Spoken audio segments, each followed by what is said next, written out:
বাংলা, মানবতা সমাধান। Line answer is sufficient. God himself paid the price. And Jesus said, I am. I'm a non-vegetarian. 21st century will belong to vegetarians. This is cause of death in the world. Veg or non-veg? If I prove that an apple is better than a mango, that doesn't mean mango is prohibited. I have some problems with this.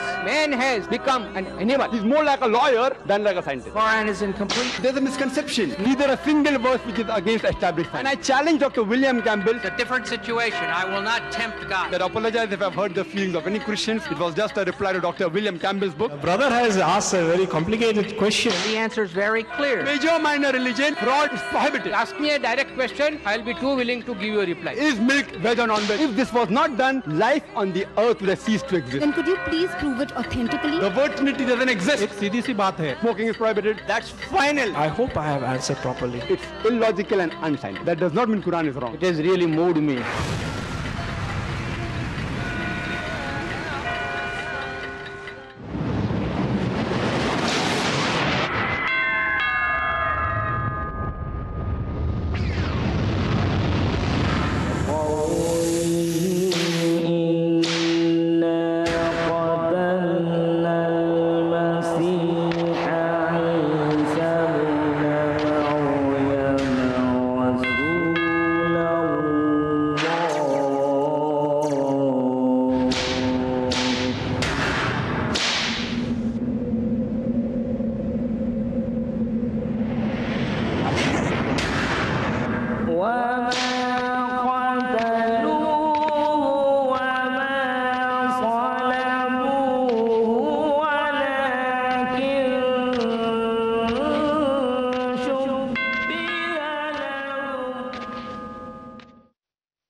বিসমিল্লাহির রহমানির রহিম।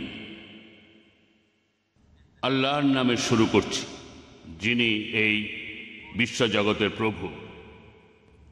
আলহামদুলিল্লাহ রাব্বিল আলামিন। সমস্ত প্রশংসা এই বিশ্বের প্রভু। শ্রদ্ধেয় প্লাস্টার সাজিক পালিকাল আমার ডান পাশে, প্যাস্টর রুকুনুদ্দিন হেনরি পিও আমার একেবারে ডান পাশে, ডক্টর জাকির নায়েক আমার বাম পাশে, সম্মানিত অতিথি, লেডিস অ্যান্ড জেন্টলম্যান, এই অনুষ্ঠানের উদ্যোক্তা দ্য ইন্ডিয়া গসপেল মিশন ও ইসলামিক রিসার্চ ফাউন্ডেশনের পক্ষ থেকে আপনাদের সবাইকে স্বাগত জানাই। আজকের এই বিশেষ আলোচনা অনুষ্ঠানে, এই আলোচনা মতবিনিময় বা সিম্পোজিয়াম বা বিতর্ক, আপনারা যে নামে ডাকেন না কেন, যার বিষয় যিশু কি সত্যি ক্রুশবিদ্ধ হয়েছিলেন, এই আলোচনার উদ্দেশ্য হল বন্ধুত্বপূর্ণভাবে আমরা একে অন্যকে বুঝব, আমাদের উভয়ের দৃষ্টিভঙ্গিগুলো। আমি ডক্টর মোহাম্মদ নায়েক, আজকের এই অনুষ্ঠানের কোঅর্ডিনেটর। তবে আমি নিরপেক্ষ থাকব, এটা আমার সম্মানিত দায়িত্ব। এটা নিশ্চিত করা আজকের মিটিংটা যেন ন্যায্যভাবে সম্পন্ন করা যায়, সেজন্য আমি বক্তাদের অনুরোধ করব আর দর্শকদেরকেও বলবো, যারা আজ এখানে এসেছেন, দয়া করে আজকের অনুষ্ঠানের নিয়মগুলো মানবেন।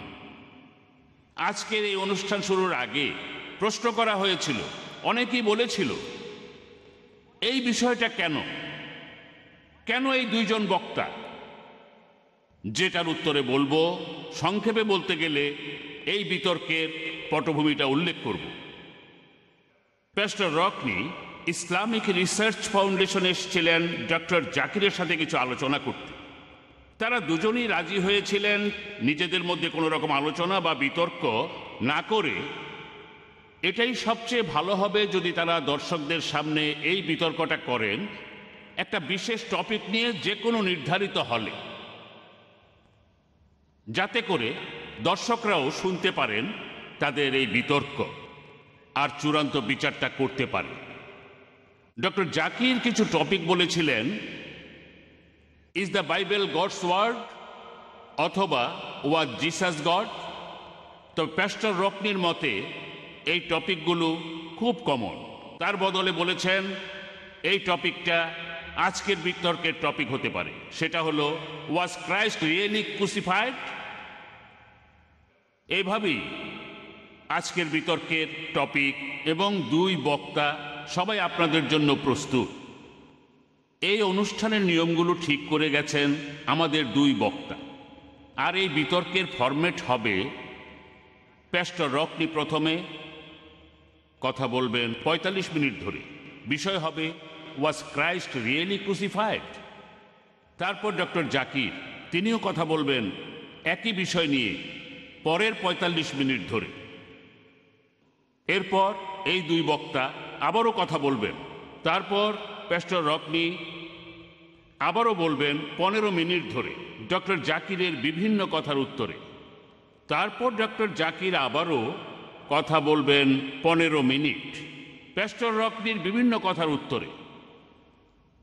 5 মিনিট বাকি থাকলে বক্তৃতা শেষ করার জন্য এখানকার দুই বক্তাকে আমি কোঅর্ডিনেটর হিসাবে তাদের দুজনের হাতে তুলে দেব একটা স্লিপ, যেটা দিয়ে বোঝানো হবে ঠিক এভাবে, যেটা বক্তাদের অনুরোধ করবে তাদের লেকচার শেষ করার জন্য 5 মিনিটের মধ্যে।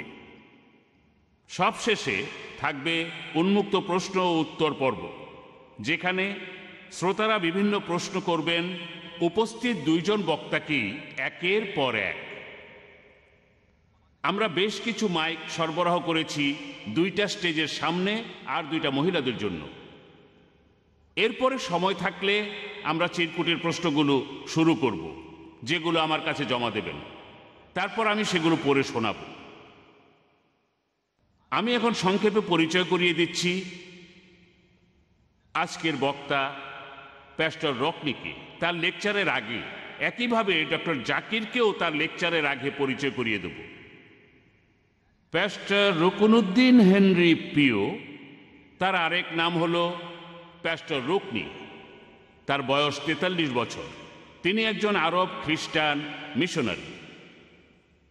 তিনি ইরাকের বসরায় জন্মগ্রহণ করেছেন, পরে বড় হয়েছেন কুয়েতে।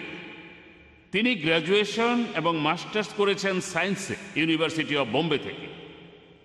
তিনি বিভিন্ন ধর্মের শিক্ষা প্রদানের সাথে জড়িত, যেমন কম্পিউটার এডুকেশন অ্যান্ড ট্রেনিং, আরবি ভাষা শিক্ষা দেয়া, কম্পিউটারাইজেশনের উপর পরামর্শ, কম্পিউটারের বিভিন্ন সফটওয়্যার বানানো ও আরবিতে প্রোগ্রামিং করা।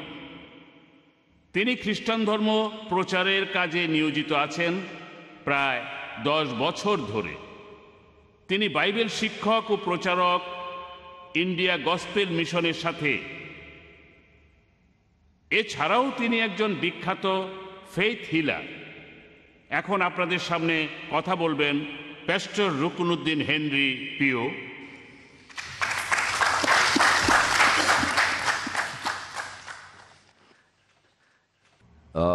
প্রথমেই একটা কথা বলি, আমার নাম হলো রুকনি। এটা হলো রুকনুদ্দিনের অপভ্রংশ। আমি এই রুকনুদ্দিন নামটা ব্যবহার করি না, আর অফিসিয়াল কাগজপত্র আমার নাম রুকনি, আমাকে এই নামেই ডাকবেন।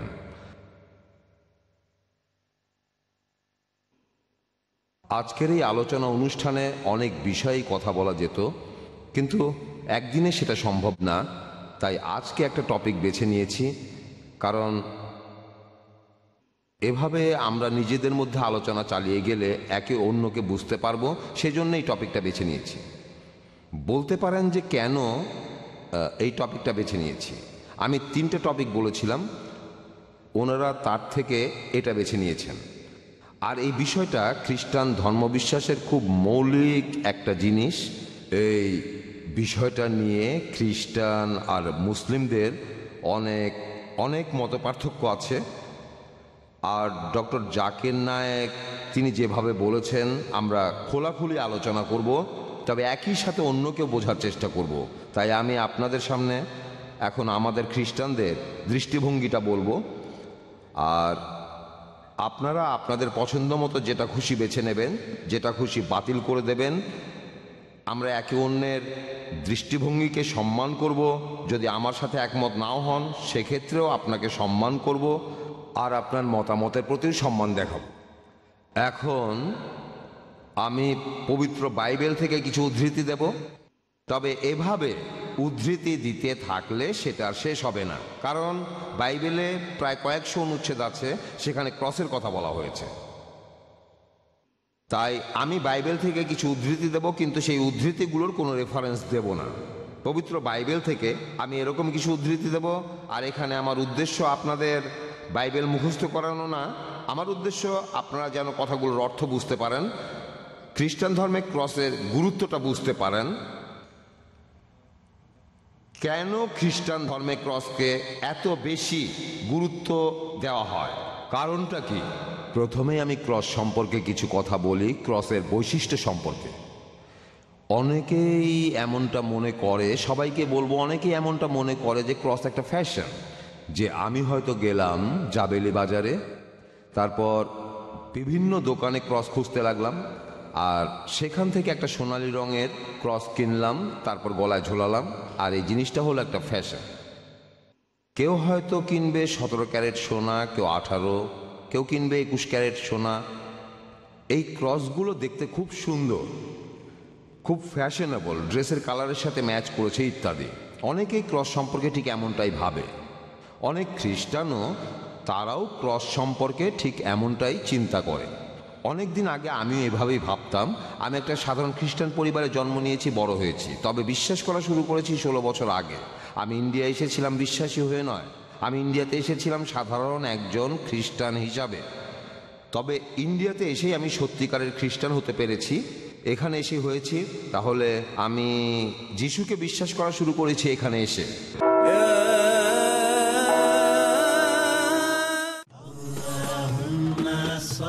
নবীজি মুহাম্মদ সাল্লাল্লাহু আলাইহি ওয়াসাল্লামের মণিমুক্তা। আব্দুল্লাহ ইবনে মাসউদ রাদিয়াল্লাহু আনহু থেকে বর্ণিত, রাসূলুল্লাহ সাল্লাল্লাহু আলাইহি ওয়াসাল্লাম বলেন, সত্যকে আঁকড়ে ধরা তোমাদের উপর আবশ্যক কর্তব্য, কারণ সত্য পুণ্যের পথ দেখায় আর পুণ্য জান্নাতের পথ দেখায়। যে ব্যক্তি সর্বদা সত্য কথা বলে এবং সত্য বলতে চেষ্টা করে, আল্লাহ তাআলার নিকট তাকে সত্যবাদী হিসেবে লিপিবদ্ধ করা হয়। আর তোমরা মিথ্যা থেকে দূরে থাকো। মিথ্যা পাপাচারের পথ দেখায় আর পাপাচার জাহান্নামের পথ দেখায়। যে ব্যক্তি সর্বদা মিথ্যা কথা বলে এবং মিথ্যা বলতে চেষ্টা করে, আল্লাহ তাআলার নিকট তাকে মিথ্যুক বলে লিপিবদ্ধ করা হয়। সহিহ বুখারী 8ম খণ্ড, শিষ্টাচার অধ্যায়, অনুচ্ছেদ 69, হাদিস নম্বর 6094। সহিহ মুসলিম 4th খণ্ড, সৎ কাজ, সদ্ব্যবহার ও শিষ্টাচার অধ্যায়, অনুচ্ছেদ 1079, হাদিস নম্বর 6307।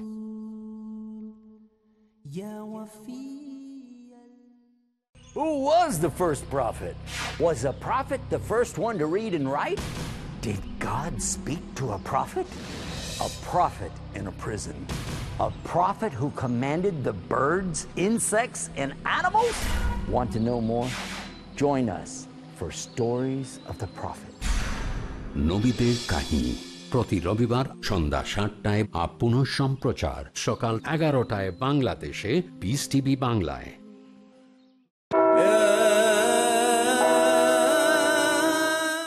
এখন ক্রস কেন এত গুরুত্বপূর্ণ? আর পবিত্র বাইবেল কখনোই বলছে না যে ক্রস হলো খুব আকর্ষণীয় কিছু, যেটা দিয়ে খুব সুন্দর করে সাজানো যায়।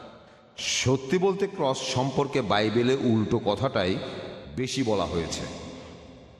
বাইবেলের যে অংশটাকে আমরা বলি পুরনো অংশ, অর্থাৎ যেগুলো ইহুদিদের বই, বাইবেলের প্রথম অর্ধেকে এটা আছে, এটাকে আমরা ইংরেজি ভাষাতে বলি ওল্ড টেস্টামেন্ট।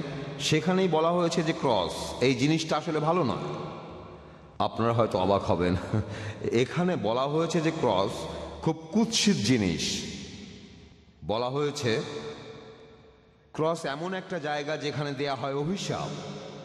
ক্রস এমন একটা জিনিস যেখানে হয়তো কাউকে কঠোরভাবে শাস্তি দেওয়া হবে, কাউকে অভিশাপ দেওয়া হবে, কাউকে সমাজ থেকে আলাদা করে দেওয়া হবে, সেখানে ক্রস আছে।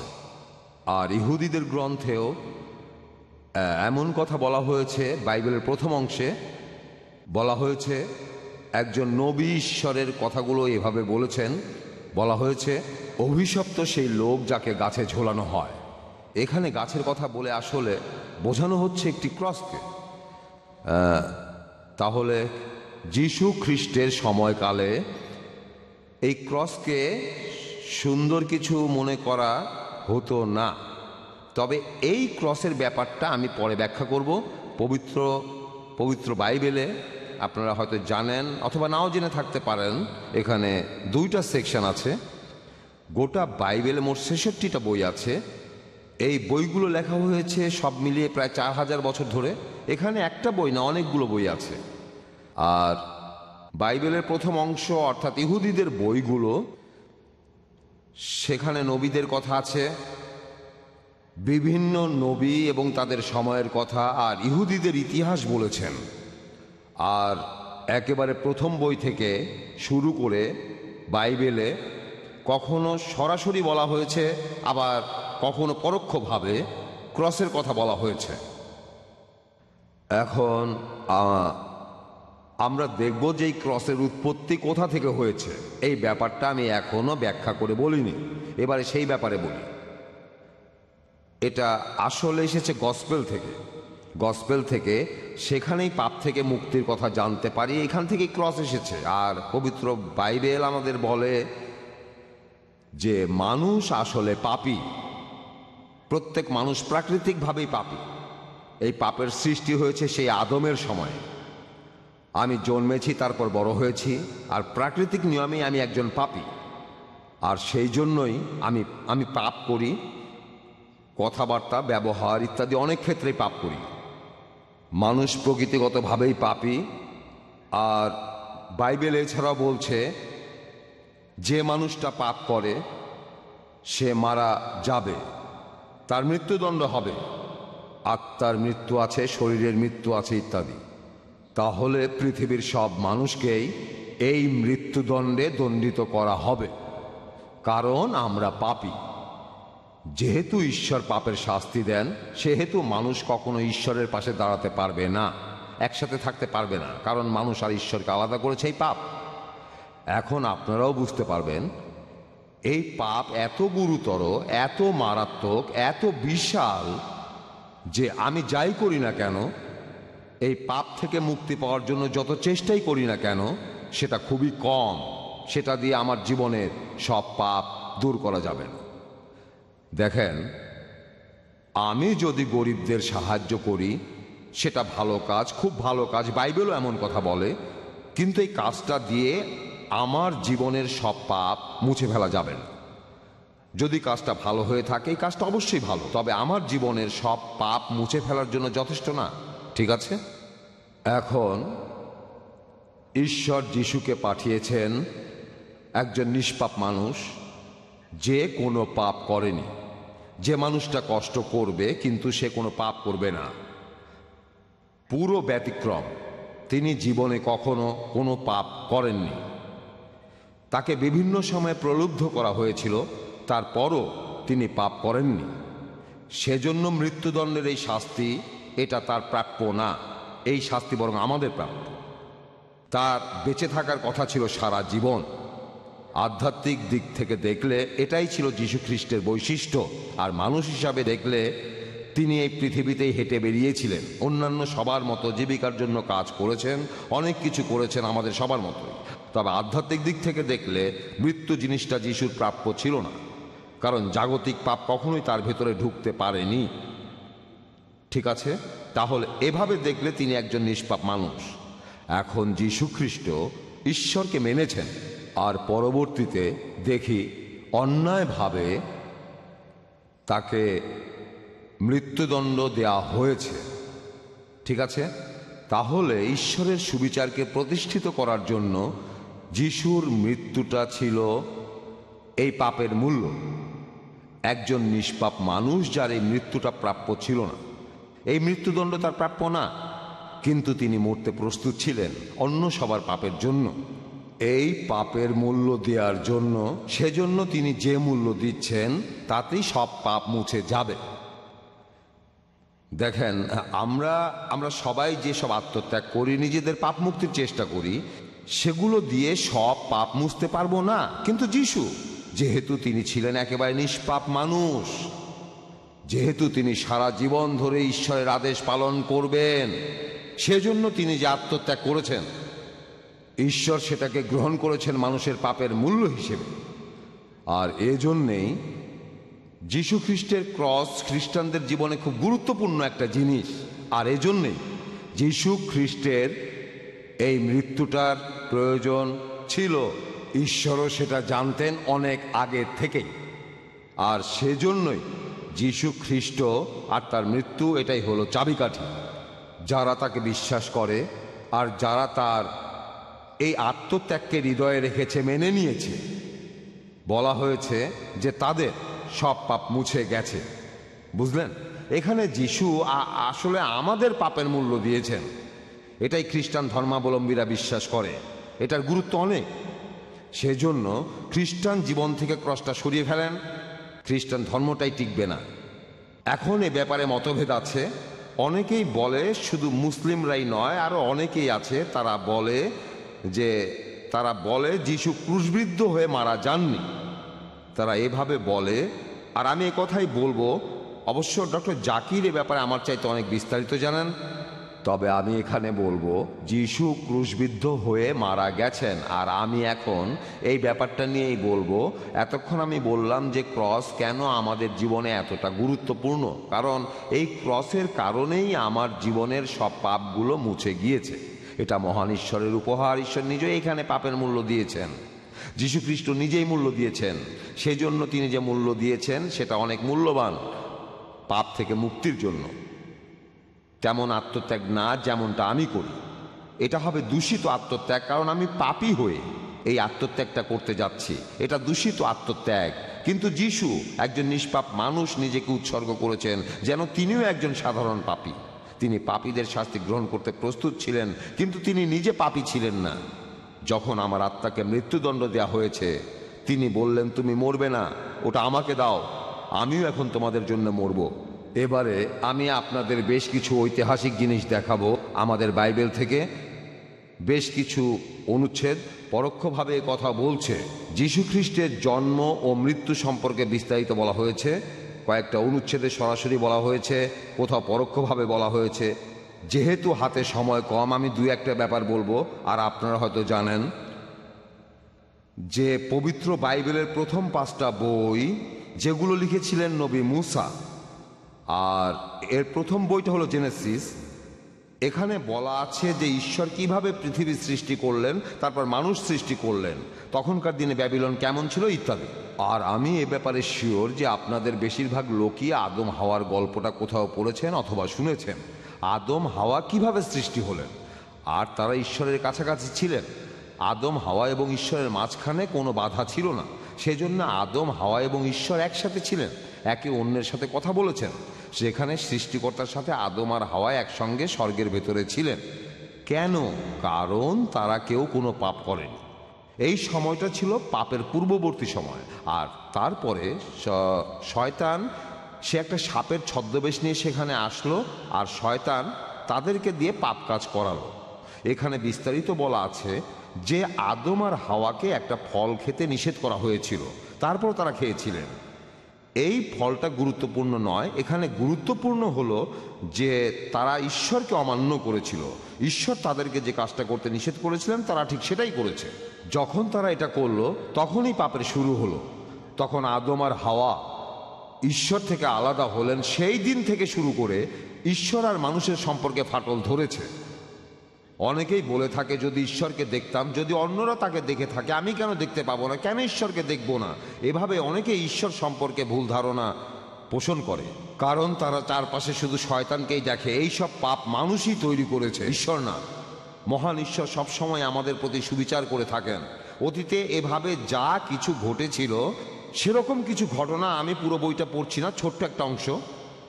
যখন আদম আর হাওয়া ঈশ্বরকে অমান্য করলো, আর তখন ঈশ্বর খুব রেগে গেলেন সেই সাপের উপর, হাওয়ার উপর, আদমের উপর, এবং এদের প্রত্যেককে ঈশ্বর একটা করে অভিশাপ দিলেন। এখন ঈশ্বর সাপকে অভিশাপ দিলেন যে এখন থেকে সাপ সব সময়ই মাটির উপর দিয়ে গড়িয়ে গড়িয়ে চলবে। আর হাওয়াকে অভিশাপ দিলেন, ঈশ্বর বললেন যেহেতু তুমি তোমার স্বামীকে নিষিদ্ধ ফল খেতে প্রলুব্ধ করেছো, তাই এখন থেকে তোমার স্বামী তোমাকে শাসন করবে আর তুমি তার অধীনে থাকবে, তার উপরে নির্ভর করবে। আর এছাড়াও তুমি সন্তান প্রসবের সময়ে যেটা হবে প্রসব যন্ত্রণা ভোগ করবে। আর আদমের ক্ষেত্রে, তার ক্ষেত্রে যেটা হবে, তখন থেকে সে যখন জমিতে কাজ করবে, জমি তাকে সহজে কোনো খাবার দেবে না, তাকে ঘাম ঝরাতে হবে, পরিশ্রম করতে হবে এই খাবারের জন্য। আর তারা মরণশীল হয়ে গেল, তাদের জীবনে মৃত্যু আসলো, সেই সময় থেকে তারা মরণশীল হয়ে গেল, আর অমর থাকলো না। তবে একটা ব্যাপার খুব গুরুত্বপূর্ণ যেটা বলা আছে, সেটা হলো ক্রসের ব্যাপারে কথা, পরোক্ষভাবে ক্রসের কথা বলা হয়েছে।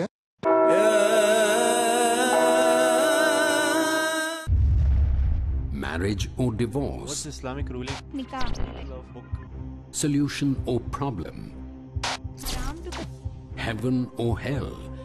There is a misconception. You choose. Beauty, wealth, family status, virtue. Decide what you want. Decide your choice. Be sad or be happy. It's your choice. Join Dr. Zakir Naik. দেখুন অর্ধাঙ্গিনী নাতিত্বাঙ্গিনী প্রতি রবিবার রাত 7:30টায়, আর পুনঃ সম্প্রচার সকাল 9:30টায় বাংলাদেশে পিস টিভি বাংলায়।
Piece TV Bangla, মানবতার সমাধান।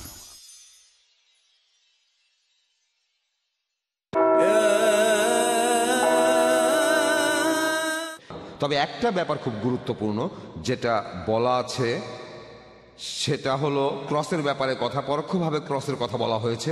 আমি আপনাদের কাছে সেটা এখনই বলছি।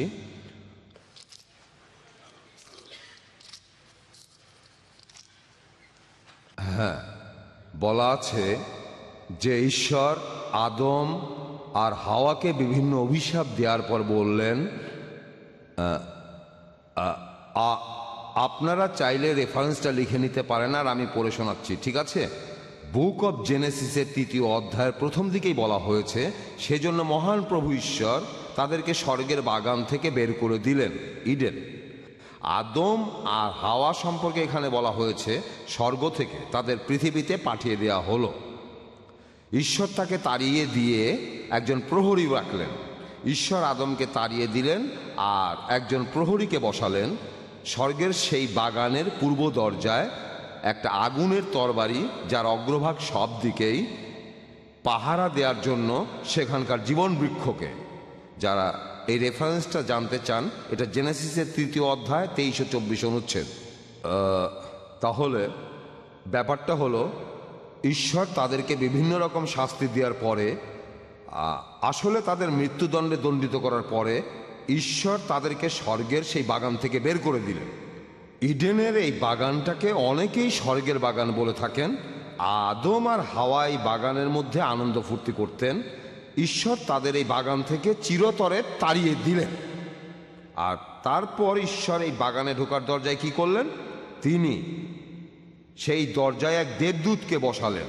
দেবদূতদের মধ্যেও অনেক রকম শ্রেণী বিভাগ আছে, এদের নাম চেরোবিম, ঈশ্বরের খুব কাছে থাকে।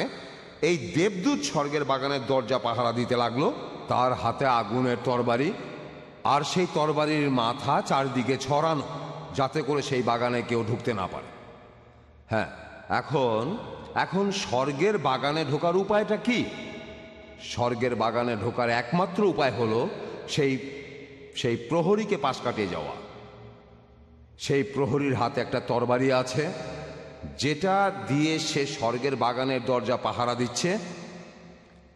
একজন খ্রিস্টান হিসাবে আর বাইবেল বিশ্লেষণ করে আমি বুঝেছি যে স্বর্গের সেই বাগানে কেউ ঢুকতে চাইলে তাকে হত্যা করা হবে এই তরবারি দিয়ে। কারণ মহান ঈশ্বর ন্যায়বান, আর এই ন্যায় বিচার বলে তরবারিটা কারো ঘাড়ের উপর পড়বে। দেখলেন, এজন্য আদম সেখানে আসতে পারবে না, যেহেতু স্বর্গের বাগানে তরবারি হাতে প্রহরী আছে। এই তরবারিটা তাকে হত্যা করবে যে এই স্বর্গের বাগানে ঢুকতে চাইবে। আর আমরা দেখি যে যিশু স্বেচ্ছায় তার জীবন দিলেন, তার মহান পিতার ইচ্ছা অনুযায়ী। এই তরবারিটা তার উপরেই পড়েছিল, আর সেজন্য স্বর্গে সেই দিন থেকেই স্বর্গের বাগানের সেই দরজাটা তখন খুলে গেল। স্বর্গের দরজা শুধু খ্রিস্টানদের জন্য নয়, বিশ্বাসীদের সবার জন্য। দেখলেন, আর যিশু বলেছেন, আমি হলাম দরজা। তিনি বলেছেন, আমিই দরজা। তোমরা ঈশ্বরকে চিনতে চাও, স্বর্গকে দেখতে চাও, তোমরা ঈশ্বর সম্পর্কে জানতে চাও, আমিই হলাম দরজা। যিশু এই তরবারিটাকে তার ঘাড়ে পড়তে দিয়েছিলেন। তাহলে এখানে পরোক্ষভাবে ক্রসের কথা বলা হয়েছে। এবারে অন্য বিষয় নিয়ে বলি। বাইবেলে ক্রস নিয়ে এমন অনেক পরোক্ষ মন্তব্য আছে, এছাড়াও ক্রস নিয়ে অনেক প্রত্যক্ষ মন্তব্য আছে। শুধু ক্রসের কথাই বলছি, আর কিছু না, ঠিক আছে? এখন আরেকটা উদাহরণ, এটা সেই বিখ্যাত গল্প আমাদের বিশ্বাসীদের সবার পূর্বপুরুষকে নিয়ে, ইব্রাহিম। এ ব্যাপারে কিছু কথা বলি। অনেকে হয়তো এটা জানে না যে খ্রিস্টান আর মুসলিম এক অন্যের ভাই। খুব কম লোকই এটা জানে। আসলেই ভাই। এটা কিন্তু আপনাদের খুশি করার জন্য বলিনি, না, সত্যি বলছি। খ্রিস্টানরা হলো ইব্রাহিম নবীর আধ্যাত্মিক উত্তরসূরি আইজ্যাকের মাধ্যমে। মুসলিমরা তারাও ইব্রাহিমের আধ্যাত্মিক উত্তরসূরি, মাধ্যম আইজ্যাক। না, সরি, ইসমাইলের আরেক ভাই, সে হলো আইজ্যাক। তাহলে মুসলিম, খ্রিস্টান, আমরা সবাই এসেছি ইব্রাহিম থেকে। তারা দুই ভাই, তবে আপন ভাই না, তারা সৎ ভাই। তাদের দুইজনের মা আলাদা। তাই যখন মুসলিমদের ভাই বলছি, এটা আপনাদের খুশি করার জন্য না, আমরা আসলেই ভাই। আপনাদের আধ্যাত্মিক পূর্বপুরুষ হলেন ইব্রাহিম, নবী ইব্রাহিম, আর আমাদের আধ্যাত্মিক পূর্বপুরুষ তিনিও নবী ইব্রাহিম, একই মানুষ, ঠিক আছে? প্রথমে এটা বলে নিলাম, এরকম বিভিন্ন জায়গা থেকেই কথা বলবো। আমি খুব সিরিয়াস প্রিচার নই, ইন্টারেস্টিং কিছু থাকলে সেগুলো বলবো। আচ্ছা, এবারে আমরা ইব্রাহিমের জীবনটা দেখি। ইব্রাহিম, তাকে একবার ঈশ্বর পরীক্ষা করেছিলেন তার পুত্রের মাধ্যমে, আইজ্যাক। আমি জানি আপনাদের অনেকেই বাইবেল সম্পর্কে জানেন না, সেজন্য মাঝে মধ্যে আমি ব্যাখ্যা করব, কারণ আমি জানি আপনাদের প্রত্যেকেই পবিত্র বাইবেল পড়েননি, কেউ কেউ হয়তো পড়েছেন। আসলে আমি এখানে খুব বিস্তারিত বলবো না, ঘটনাটা আপনাদের সংক্ষেপে বলছি। ইব্রাহিমকে ঈশ্বর উর নগরী থেকে চলে যেতে বলেছিলেন, কারণ সেটা পাপের নগরী ছিল। উর শহরটা ইরাকে বস্রার কাছাকাছি। আমি সেখানে গিয়েছি, জায়গাটা একটা মরুভূমি, সেখানে এখন কেউ থাকে না। তাই এটা যেহেতু পাপের নগরী, ঈশ্বর তাকে বললেন উর নগরী ছেড়ে চলে যেতে। তোমাকে এর চাইতে ভালো জায়গার সন্ধান দেব, এর চাইতে ভালো নগরী, ভালো স্থান। নবী ইব্রাহিম সবই জানতেন, তারপরে তিনি ঈশ্বরের কথা শুনে চলে গেলেন। ঈশ্বর তার প্রতিশ্রুতি তখনই পূরণ করলেন না, অনেক সময় নিলেন। ইব্রাহিম অনেক আগে সারাকে বিয়ে করেছিলেন, আর সারার গর্ভে তাদের কোনো সন্তান হয়নি। ঈশ্বর প্রতিশ্রুতি দিয়েছিলেন, আমি তোমাকে সন্তান দেব অনেক। আকাশের তারা দেখো, সেখানে কি অনেক তারা দেখছো না? তেমনি তোমার অনেক সন্তান হবে। সাগরের পাড়ের বালি দেখেছো, তেমনি তোমার অনেক সন্তান হবে। কিন্তু অনেকদিন তিনি নিঃসন্তান ছিলেন। তারপরও তিনি ঈশ্বরকে বিশ্বাস করেছেন, তিনি বিশ্বাস হারাননি, বুঝলেন? ঈশ্বরকে বিশ্বাস করেছেন। তারপর অনেক দিন পার হয়ে গেল। কোনো সন্তান হলো না। তখন ইব্রাহিম হতাশ হয়ে গেলেন। আর তখনকার দিনে, এখন না, তখনকার দিনে একজন লোক একাধিক মহিলাকে বিয়ে করতে পারত বারবার, এমনকি তারা তাদের দাসীদেরকেও বিয়ে করতে পারত। তখনকার দিনে এ ব্যাপারে কোনো বিধিনিষেধ ছিল না, ঠিক আছে? তখন ইব্রাহিমের স্ত্রী তাকে বললেন, আপনি কেন আপনার একজন দাসীকে বিয়ে করছেন না, তাহলে আপনার সন্তান হবে। তখন ইব্রাহিম মিশরের এক দাসীকে বিয়ে করলেন, তার নাম ছিল হাজেরা। হাজেরার গর্ভে যে সন্তান হলো তার নাম ইসমাইল। আর তারপর ইব্রাহিমের একটি পুত্র সন্তান হলো ঈশ্বরের কথা অনুযায়ী, ঈশ্বরের প্রতিশ্রুতি অনুযায়ী। আর তার প্রধান পত্নী সারা গর্ভবতী হলেন, আর তিনি আইজাকের জন্ম দিলেন। চিন্তা করেন, এতদিন পরে এই পুত্র সন্তানকে পেয়ে ইব্রাহিম কেমন খুশি হয়েছেন। চিন্তা করেন, আপনি বিবাহিত, আর ধরেন 20-25 বছর ধরে নিঃসন্তান। ঈশ্বর প্রতিশ্রুতি দিয়েছেন, তিনি কথা দিয়েছেন। ধরেন আপনি খুব ধনী বড় লোক, আপনি চলে গেলে কে উত্তরাধিকার হবে আপনার? তারপর এত কিছুর পরে 20-25 বছর ধরে তখন আপনার স্ত্রী গর্ভবতী হলেন, একটা পুত্র সন্তান হলো। সেই ছেলেকে আপনি কতখানি ভালোবাসবেন?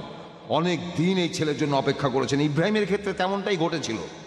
তাই তিনি আইজাককে খুব বেশি ভালোবাসতেন, তার ছেলে। তারপর একদিন কি ঘটলো? একটা ইন্টারেস্টিং ব্যাপার ঘটলো, খুব ইন্টারেস্টিং একটা ঘটনা। এই ঘটনাটা কোথায় আছে? 22 নম্বর অধ্যায়, জেনেসিস। হ্যাঁ, তারপরে কি?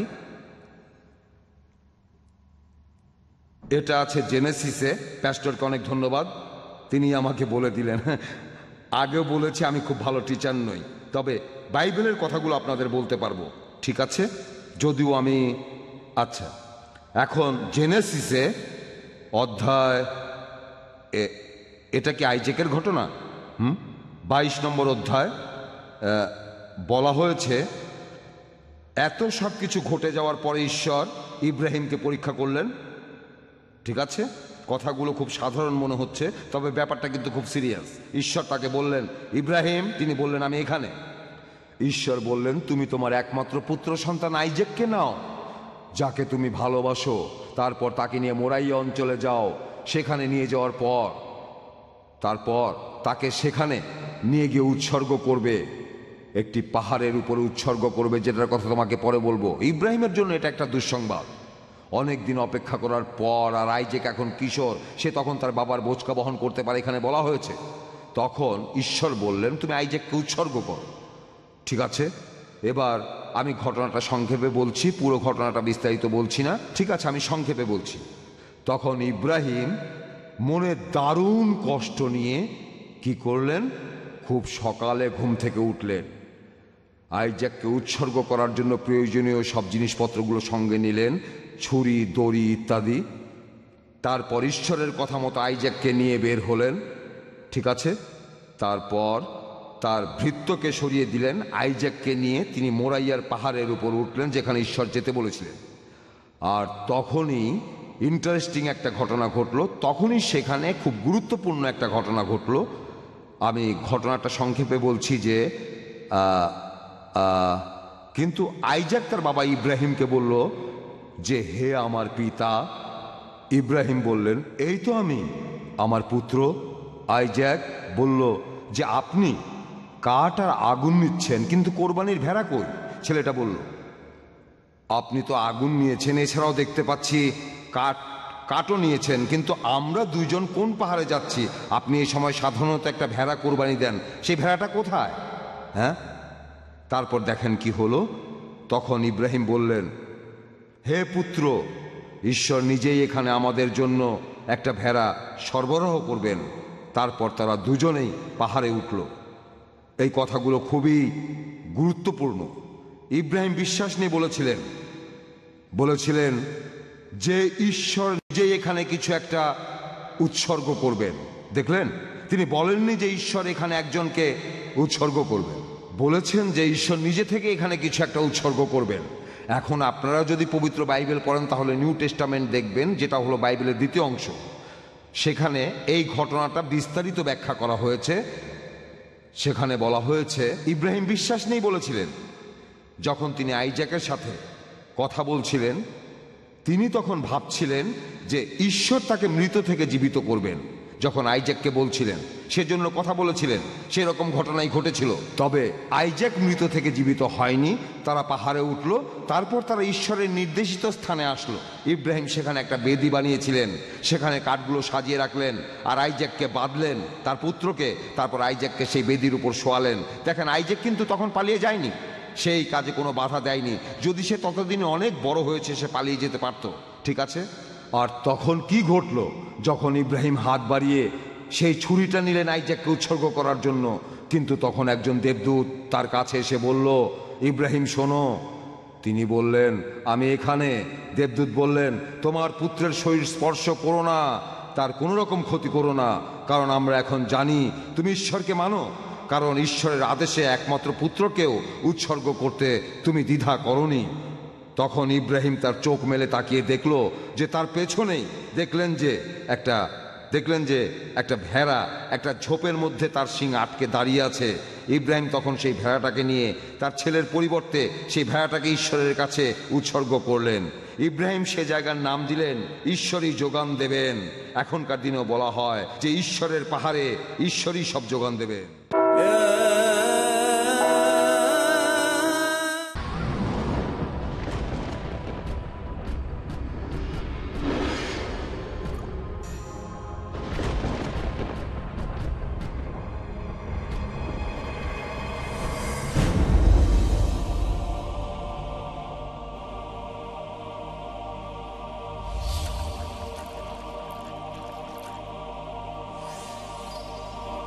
কখনো কয়েক ফোঁটা পানি একজনের তৃষ্ণা মেটাতে পারে।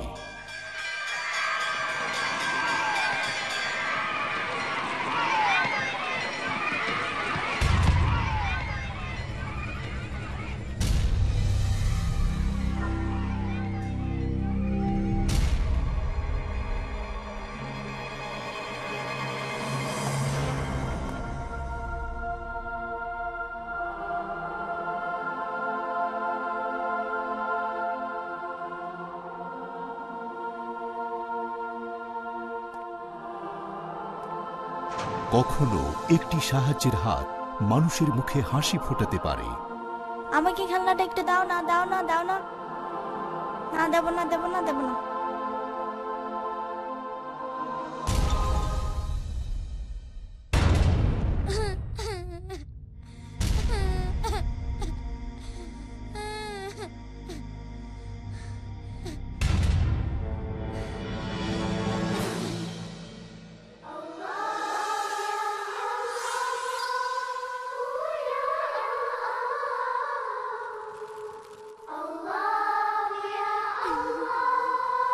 কখনো সামান্য একটি উপহার হতে পারে মহামূল্যবান।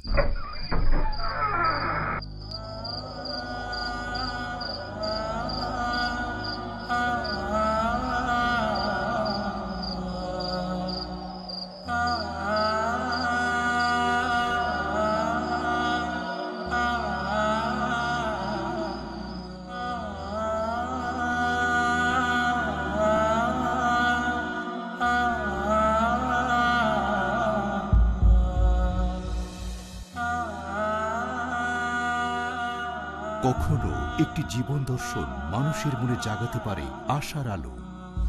তবে আমাদের জীবনের সবচেয়ে গুরুত্বপূর্ণ হলো পেছনে ফেলে আসা আমাদের পদচিহ্ন। মুক্ত হস্তে দান করুন, সেই পদচিহ্নই রেখে যান, যেভাবে স্রষ্টা আমাদের জীবনটাকে পরিচালিত করতে বলেছেন। পিস টিভি, মানবতার সমাধান। আপনাদের ডোনেশন আর জাকাত পাঠিয়ে দিন। পিস টিভিকে সমর্থন করুন। ডোনেশন এবং জাকাত পাঠানোর ঠিকানা IRFI আলট্রায়ন bank, quadrant court 48 Calthorpe road, Birmingham, UK। Post code B151TH, short code 300083, swift BIC code IBO BZB22, IBAN GB52 LOYD 30963401 024192, pound account নম্বর 011323001, ইউরো অ্যাকাউন্ট নম্বর 011323002, US ডলার অ্যাকাউন্ট নম্বর 011323003। টাকা পাঠিয়ে আমাদের ইমেল করুন admin@peacetv.tv। পিস টিভি, মানবতার সমাধান। তৌহিদের প্রতিষ্ঠা। আল্লাহর একত্বটাই মূল জিনিস, উপরটার বিষয়টাই হচ্ছে এই তাওহীদের বিষয়টা হলো মূল বিষয়। কোরআনের উপর পূর্ণ বিশ্বাস, কোরআন ও সহিহ সুন্নাহর সঠিক শিক্ষা নিয়ে সঠিক ইসলাম জেনে গোটা বিশ্বে ছড়িয়ে যেতে পারে। সুন্নাতের বাস্তবায়ন। আরেকজন মুসলিম অপরজনকে ইসলামের দিকে দাওয়াত দিবেন কোরআন এবং সুন্নাহর আলোকে। জানুন ইসলামের বুনিয়াদী নীতিসমূহ। দেখুন মুসলিম জীবনের মূল ভিত্তি, প্রতি বৃহস্পতিবার সন্ধ্যা 5:30 বা পুনঃ সম্প্রচার সকাল 6টায় বাংলাদেশে পিস টিভি বাংলায়।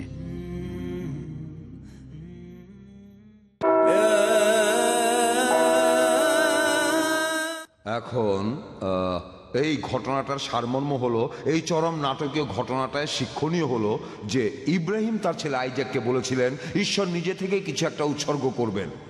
ঈশ্বর এখানে একটা উৎসর্গ দাবি করেছেন। আমি এখানে নিজে থেকে কিছু কথা বলছি বোঝার সুবিধার জন্য। ঈশ্বর দাবি করেছেন একটা উৎসর্গ, কিছু একটা উৎসর্গ করতে হবে। ঈশ্বর এটা দাবি করেছেন, কিন্তু এখানে উৎসর্গ করার ভেড়াটা কই?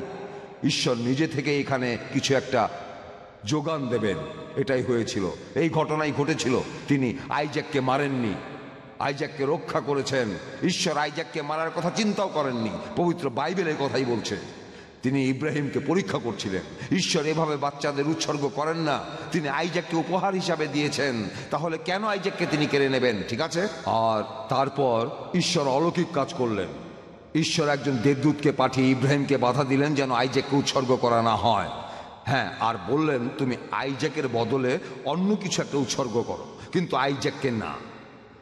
আর খ্রিস্টানরা আমরা এটাকে এভাবেই দেখি, ঈশ্বর আমাকে বাঁচালেন, আমাকে বাঁচালেন। ধরেন আইজাকের জায়গায় আমি, যারা যিশুকে বিশ্বাস করে তারা আইজাককেও মানে। ঈশ্বর আমাকে পাপের সেই মৃত্যুদণ্ড থেকে বাঁচিয়েছেন। আমার উপর একটা মৃত্যুদণ্ডের আদেশ ছিল, আর ঈশ্বরের সুবিচার দাবি করে যে পাপের শাস্তি হলো মৃত্যু, বুঝলেন? আর এটাই ঠিক হবে যে আমি মারা গেলে তখন দোজখে যাব, ঠিক আছে? তাই ঈশ্বর এখানে নিজেকে উৎসর্গ করেছেন। যীশু খ্রিস্ট হলেন সেই উৎসর্গ, ক্রুশবিদ্ধ হয়ে। আপনারা যিশুকে দেখছেন, যে তাকে বিশ্বাস করেন, আপনি তাকে হৃদয়ে ধারণ করেন, তাহলে ঈশ্বরের সুবিচারকেও বুঝতে পারবেন। এই উৎসর্গটা আমার ভালোর জন্য, আর অন্য কেউ মারা গেলে সেটা যথেষ্ট নয়। কিন্তু যিশু আমার জন্য মারা যাচ্ছেন, এটা স্পেশাল। অনেক মানুষই এক অন্যের জন্য জীবন দিয়ে দেয়, কখনো কখনো স্ত্রীর জন্য স্বামী জীবন দিয়ে দেয়, কারণ সে তার স্ত্রীকে ভালোবাসে। এটা মহান কাজ, খুব ভালো কাজ, ঠিক আছে। কিন্তু আমি এখানে পাপ মুক্তির কথা বলছি, ছোটখাটো মুক্তির কথা বলছি না। এখানে আমরা মুক্তি পাচ্ছি আদি পাপ থেকে, দোজখ থেকে, দোজখের আগুন থেকে। যে কোনো উৎসর্গের কাজ হবে না, কোনো কাজ হবে না। আর নিউ টেস্টামেন্ট বাইবেলের দ্বিতীয় অংশটা বলছে ঈশ্বর, এখানে অবশ্য বিশ্বাসীদের কথা বলা হচ্ছে, মানে খ্রিস্টান, বলা আছে যে ঈশ্বর আমাদের জন্য কোনো ছাগল উৎসর্গ করেননি, অথবা কোনো গরু অথবা কোনো পশু উৎসর্গ করেননি। আমি আসলে কথাগুলো আমার নিজের মতো করে বলছি, কিন্তু উৎসর্গ করেছেন তার একমাত্র প্রিয় পুত্রকে, যীশু খ্রিস্টকে। হ্যাঁ, আর এই ব্যাপারটাই খুব ইম্পর্টেন্ট বাইবেলের ওল্ড টেস্টামেন্ট এছাড়াও নিউ টেস্টামেন্টে। যেহেতু যিশু ক্রুশবিদ্ধ হয়ে মারা গিয়েছিলেন, আমার পাপ সব মুছে গেছে। আর মহান ঈশ্বরের কাছে পাপেরও শ্রেণী বিভাগ আছে, সেই স্তর অনুযায়ী শাস্তি হতো আমাদের। কিন্তু যিশু নিজেই এই শাস্তি নিলেন, তিনি নিলেন, আর তিনি আমাদের সবার পাপের ভার নিলেন। দেখলেন? তবে অন্য কেউ আমার জন্য মারা গেলে কিছুই হবে না, আমি পাপ থেকে মুক্তি পাবো না। কিন্তু একজন বিশেষ লোক, একজন নিষ্পাপ লোক, যদি সে অন্যের পাপের জন্য আত্মত্যাগ করতে চায়, তাহলে সব পাপ মুছে যাবে। হ্যাঁ, আচ্ছা। এখন ওল্ড টেস্টামেন্টে আরো অনেক কথাই লেখা রয়েছে, অনেক কথাই আছে। আমি বিস্তারিত বলছি না, শুধু বিভিন্ন জায়গার উদ্ধৃতি দিচ্ছি। আপনারা পরে সেগুলো চেক করে দেখতে পারেন। আমার হাতে আর কত সময় আছে? ঠিক 13 মিনিট বাকি আছে। বাকি নাকি গেছে? ঠিক 13 মিনিট। ও, তাহলে তো সময় কম। আচ্ছা, ওল্ড টেস্টামেন্টে ঈশ্বর রূপক হিসাবে ক্রসের কথা বলেছেন। আপনারা বোধহয় গল্পটা জানেন যে যখন ইহুদিরা সবাই মিশর থেকে চলে আসলো, এটাই ইহুদি জাতির ইতিহাসে খুব বিখ্যাত একটা গল্প। তারা কয়েকশো বছর ধরে মিশরে দাস ছিল, আর তারপর ঈশ্বর তাদের সেখান থেকে নিয়ে আসলো বিভিন্ন অলৌকিক উপায়ে। আর ঈশ্বর তাদের বলেছিলেন, আজ রাতে তোমাদের শত্রুদের মেরে ফেলবো। সে সময় তাদের যারা শত্রু ছিল তারা মারা যাবে, তোমরাও চলে যেতে পারবে। তাদেরকে ঈশ্বর তখন একটা ভেড়া উৎসর্গ করতে বললেন, যে ভেড়াটা একেবারে নিখুঁত, অসুস্থ না, অন্ধ না বা খোঁড়া না, একটা নিখুঁত ভেড়া। ঈশ্বর তাদের বললেন, এই ভেড়ার রক্ত তোমাদের ঘরের দরজায় লাগাবে, আর রাতে মৃত্যুর দেবদূত আসবে। যে দরজায় রক্তের ছাপ থাকবে না তাদের প্রথম সন্তানটা মৃত হবে। আর এই ঘটনাটা ইহুদিদের সাথে তখনই ঘটেছিল। তারা ভেড়া উৎসর্গ করে দরজায় রক্ত মাখালো, আর সেই রাতে ইহুদিদের সবাইকে মিশর ত্যাগ করার অনুমতি দেওয়া হলো। সেই দিন অনুমতি পেল। হ্যাঁ, তাহলে এটাই ছিল নির্দেশ, নিখুঁত একটা ভেড়া লাগবে, যেমন তেমন না, যেমন তেমন ভেড়া এনো না, একটা নিখুঁত ভেড়া আনো, নিখুঁত ভেড়া, আর তাতেই পাপ মুক্তি মৃত্যু থেকে। এটাই হলো রূপক। সত্যি বলতে এটা আসলে ভেড়া নয়, যিশু পরে আসবেন, এই উৎসর্গটা তারই রূপক।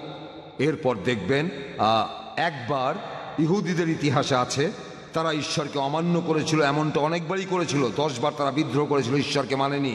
তখন কিছু সাপ এসে তাদের সবাইকে কামড়ালো, অনেকেই সাপের বিষে কষ্ট পেল। এই কথাগুলো বাইবেলে উল্লেখ করা আছে।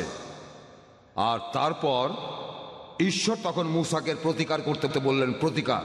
তিনি একটা সাপ বানাতে বললেন, যেটা হবে ব্রোঞ্জের, ব্রাস, আর সেটা ঝুলিয়ে রাখলেন। আর তখন সেখানে ইহুদিদের সবাই সেই সাপটার দিকে তাকালো, তার শরীর থেকে তখন সাপের বিষ চলে গেল।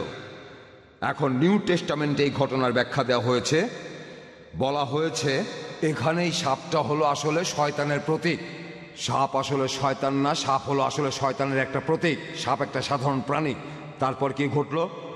যিশুকে ক্রুশে ঝোলানো হয়েছিল মূসার সেই সাপের মতো। তিনি ছিলেন নিষ্পাপ, এমনকি দেবদূতদের চাইতেও নিষ্পাপ, কিন্তু তিনি আমাদের পাপের বোঝা বয়েছেন ক্রুশবিদ্ধ হয়ে। আপনারা যিশুকে দেখেন, হৃদয়ে ধারণ করেন, আজকেই আপনার সব পাপ মুছে যাবে, আজকেই আপনি পাপমুক্ত হয়ে যাবেন। কোনো ধর্মীয় অনুষ্ঠানের প্রয়োজন নেই। যিশুকে বিশ্বাস করলে আজকেই পাপমুক্ত হয়ে যাবেন। যিশুকে দেখেন, তিনি ক্রুশবিদ্ধ হয়েছিলেন। আর এই জন্যই এই ক্রস আমাদের কাছে এত গুরুত্বপূর্ণ, খুবই মৌলিক। আর ইহুদি জাতির ইতিহাস যদি আপনারা দেখেন, ঈশ্বর তাদের বলেছেন, ঈশ্বর তাদের পাপ মুক্তির জন্য বিভিন্ন রূপকের কথা বলেছেন তোমরা একটা ভেড়া আনো, যেটার কোনো খুঁত নেই, যেটার কোনো অসুখ নেই, যেটা অন্ধ না, যে ভেড়াটা খোঁড়া না, বয়স বেশি না, শুধুমাত্র সেরকম ভেড়াকে আমি উৎসর্গ হিসাবে গ্রহণ করব। ঈশ্বর তাদের ভবিষ্যতের যিশুর কথাই বলেছিলেন, যে একেবারে নিখুঁত ভেড়া। যদি পাপের কথা চিন্তা করি, মানুষ হিসাবে যিশু আপনার আমার মতোই ছিলেন। তিনি ঈশ্বর হিসাবে সব ক্ষমতা আর শক্তি থাকা সত্ত্বেও আমাদের মতোই ছিলেন। তার মতো সাধারণ মানুষ কষ্ট পায় আর পাপের পথে প্রলুব্ধ করা হয়। তাহলে এটা মৌলিক বিষয়। যদি নিউ টেস্টামেন্ট পড়েন, বাইবেলের নিউ টেস্টামেন্ট পড়েন, সেখানে অনেক কথাই আছে ক্রস নিয়ে। পুরো নিউ টেস্টামেন্টের ভিত্তি হলো যীশু খ্রিস্টের ক্রস। পল বলেছেন, অ্যাপোস্টল পল, নিউ টেস্টামেন্টের একজন বিখ্যাত ধর্মীয় নেতা, বলেছেন যিশুর ক্রসবিদ্ধ হওয়ার কথা বলেছি, আর কিছুই বলার নেই। অনেকেই পলকে অনুরোধ করেছিল, তুমি খ্রিস্টান ধর্মকে প্রচার করো, ক্রসটা বাদে। তিনি প্রত্যাখ্যান করেছিলেন, বলেছেন যিশুর ক্রুশবিদ্ধ হওয়ার কথাই বলেছি। যারা বিশ্বাস করে না তাদের কাছে এই ব্যাপারটা বোকামি। সাধারণভাবে এই ক্রসের ব্যাপারটা যে কেউ বোকামি মনে করবে, যে ঈশ্বর ক্রুশবিদ্ধ হয়ে মারা গেলেন, হাস্যকর ভাববেন যে এটা হাস্যকর। সত্যি বলতে এটা ঈশ্বরের পাণ্ডিত্য, কারণ ঈশ্বরের জ্ঞান আসলে আলাদা। ঈশ্বরকে সুবিচারের মানদণ্ডটা ঠিক রাখতে হবে। তাই পাপের শাস্তি হিসাবে তিনি নিষ্পাপ একজনকে মৃত্যুদণ্ড দিলেন সবার জন্যে। আজকে যে মানুষ বিশ্বাস করবে যে যিশু ক্রসে মারা গেছেন, সমাধিতে থাকার 3 দিন পরে তিনি মৃত্যুকে পরাজিত করে 3 দিন পরে আবারও ঈশ্বর হিসাবে তার দায়িত্ব বুঝে নিলেন, যে মানুষ এই কথাগুলো বিশ্বাস করবে সে পাপমুক্ত হয়ে যাবে, আপনার গন্তব্য বদলে যাবে, দোজকে না যে তখন বেহেশতে যাবেন। আর এছাড়া অনেক উপকার পাবেন। ক্রসে বিশ্বাস করলে কি উপকার পাবেন তার একটা বললাম। এখন পুরো নিউ টেস্টামেন্টের ভিত্তি হলো এই ক্রস। ক্রসটা বাদ দেন, বাইবেলের দাম তাহলে 2 পয়সাও থাকবে না। এখানে বাইবেলে ইহুদিদের বই আছে আর খ্রিস্টানদের বইও আছে। আইজায়ার 53 নম্বর অধ্যায়ে আছে, সেখানে স্পষ্ট বলা আছে যে যিশু কিভাবে কষ্ট পেয়ে মারা যাবেন। খুব স্পষ্ট, পরিষ্কার। আইজায়ার 53 নম্বর অধ্যায়ে সবশেষে, আর কয়েক মিনিট বাকি আছে না, এখন সবশেষে বলছি, নিউ টেস্টামেন্টের একেবারে শেষ বইতে, এই বইটাতে স্বর্গের বর্ণনা দেয়া আছে। ঈশ্বরের একজন ভৃত্য যার নাম হলো জন দ্য অ্যাপোস্টল। বাইবেলে 2 জন জন আছে, একজন জন দ্য অ্যাপোস্টল। তিনি স্বপ্নে বেহেশত দেখলেন। এছাড়াও জন ইউফ্রেটিসের কথা বলেছেন যে সেখানে গোলযোগ বাঁধবে, অর্থাৎ এখনকার ইরাকে। তিনি অনেক আগে এই কথাগুলো বলে গিয়েছিলেন। আপনারাও দেখবেন, টাইমস অফ ইন্ডিয়া পড়লে বুঝতে পারবেন। ইউফ্রেটিসের গোলযোগের কথা বলেছেন, আরো অনেক কথা বলেছেন। তবে এই কথাটা বিশেষভাবে বলেছেন, তিনি স্বর্গে দেখেছেন সেই উৎসর্গ করা ভেড়াকে। হ্যাঁ, যিশুকে বলা হয়েছে একটা উৎসর্গ করা ভেড়া। অবশ্য যিশু খ্রিস্ট শারীরিকভাবে ভেড়া নন, যিশু আসলে কোনো ভেড়া নন, একজন মানুষ, ঠিক আছে, কিন্তু রূপক হিসেবে তিনি ঈশ্বরের নিখুঁত ভেড়া। ইহুদিদের পুরো ইতিহাসে দেখবেন, নিউ টেস্টামেন্টের পুরো ইতিহাস জুড়েই দেখবেন যিশুকে ভেড়ার সাথে তুলনা করা হয়েছে। বেহেশতে তাকে বলা হয়েছে উৎসর্গ করা সেই ভেড়া। তাহলে আপনারা যদি আমাদের খ্রিস্টান ধর্ম থেকে ক্রস বাদ দেন, তাহলে খ্রিস্টান ধর্ম কিছুই না। সেখানে তাহলে শুধু কিছু বিধি নিষেধ থাকবে, পাপ মুক্তি থাকবে না। পাপ আমাদের ছেড়ে যাবে না, কিছুই থাকবে না। ক্রসের ব্যাপারটা খুবই মৌলিক। এই ক্রস আসলে আমাদের বলছে যে ঈশ্বর আমাদের জন্যই মারা গেছেন। হ্যাঁ, তিনি স্বর্গ থেকে পৃথিবীতে নেমে এসেছেন, তিনি মানুষ হিসাবে হেঁটে বেরিয়েছেন, মানুষ হিসাবে তিনি কষ্ট সহ্য করেছেন। আমাদের মতো তাকেও প্রলুব্ধ করা হয়েছে, তাকে প্রলুব্ধ করা হয়েছে। কতখানি প্রলুব্ধ করা হয়েছে আপনি ভাবতেও পারবেন না, ঠিক আছে। যিশুকে বিশ্বাস করেন, তিনি জয় করেছেন লোভকে, বিভিন্ন আসক্তিকে, বাজে অভ্যাসগুলোকে, আমাদের সবার পাপকে। যিশু আমাদের সব কিছু থেকে মুক্ত করেছেন। আপনারা শুধু তাকে বিশ্বাস করেন, তারপর বাসায় ফিরে যান, তার কাছে প্রার্থনা করেন, আপনারা তাহলে পাপ থেকে মুক্তি পাবেন। মনে হয় আমার সময় শেষ। He faces.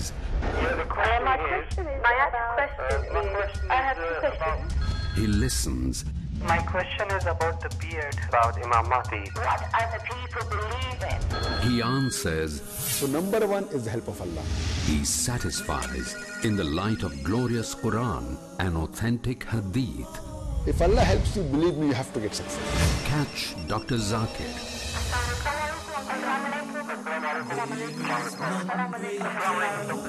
Then we have the next call, please. To get convincing and valid answers, dial করুন ডক্টর জাকিরকে প্রতি শনিবার রাত 7:30টায়, পুনঃ সম্প্রচার সকাল 9:30টায় বাংলাদেশে পিস টিভি বাংলায়। উত্তম ব্যবহার, তোমরা মানুষের সাথে উত্তম কথা বলো, সঠিক কথা বলো, সুন্দর অনুষঙ্গ, সহনশীলতা, এমন ধরনের আচরণ হবে না, এমন ধরনের কথা হবে না যে কথার মাধ্যমে সে কষ্ট পাবে, ন্যায়পরায়ণতা, দয়াদ্রতা। একজন মুমিন আরেক মুমিন ভাইকে নসিহত পেশ করবে, অন্যায় থেকে তাকে বারণ করবে, এটি মুমিনের কাজ। কাসিম বিন আব্বাস, একজন মুমিন, একজন মুসলিম উত্তম চরিত্রের অধিকারী হবে। কেন ইসলাম দিয়েছে ভালো আচরণের উপর এত জোর, বোঝার জন্য দেখুন চরিত্র গঠনে ইসলাম, প্রতি বৃহস্পতিবার রাত 8:30টায়, পুনঃ সম্প্রচার সকাল 7টায় বাংলাদেশে পিস টিভি বাংলায়।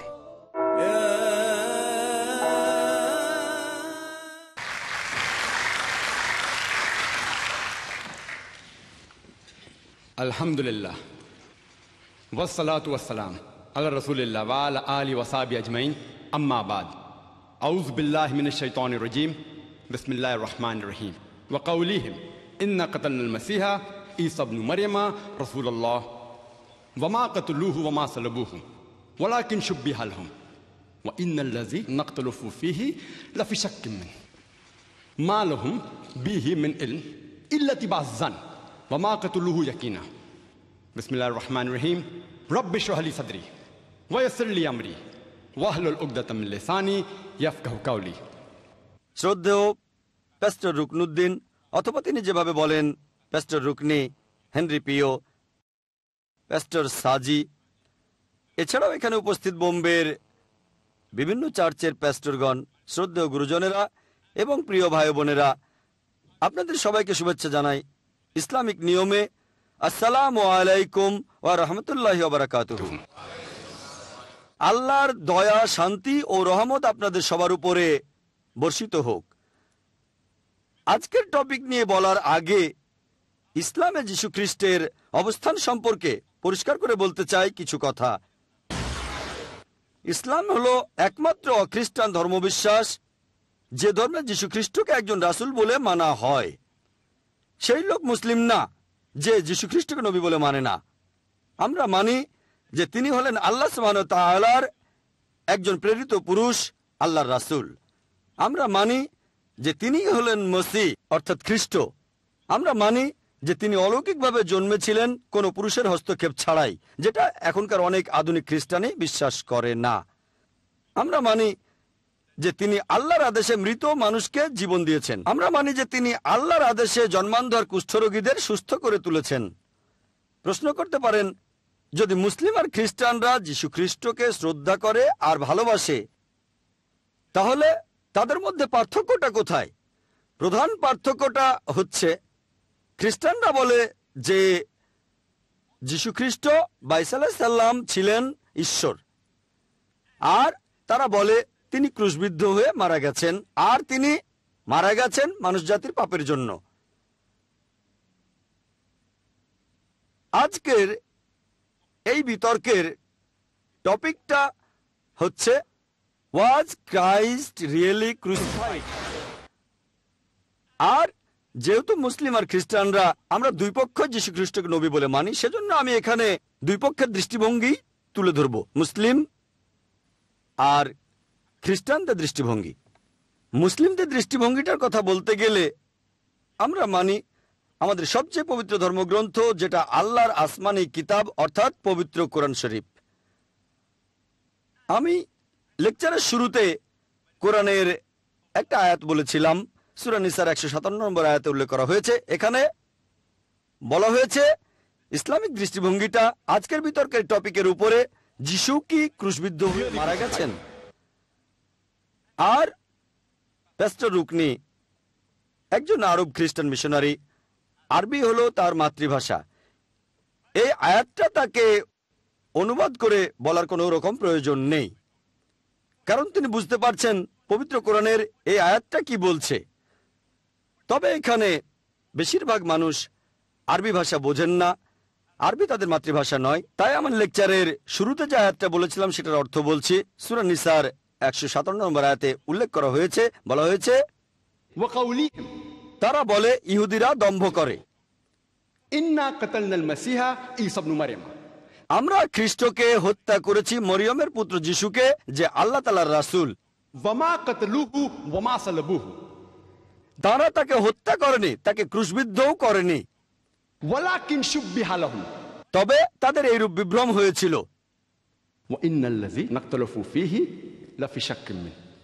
যারা মতভেদ করেছিল সেখানে তারা সংশয়যুক্ত ছিল, তাদের কোনো জ্ঞানই ছিল না, তারা শুধু অনুমান করেছিল। এটা নিশ্চিত যে তাকে হত্যা করা হয়নি। পবিত্র কোরআনের এই আয়াতটা খুব স্পষ্ট করে বলছে, পরিষ্কারভাবে, কোন রকম দ্বিধাদ্বন্দ্ব নেই, যে ইসলামিক দৃষ্টিভঙ্গিটা হলো তারা তাকে হত্যা করেনি, ক্রুশবিদ্ধও করেনি। এটা নিশ্চিত যে তাকে হত্যা করা হয়নি।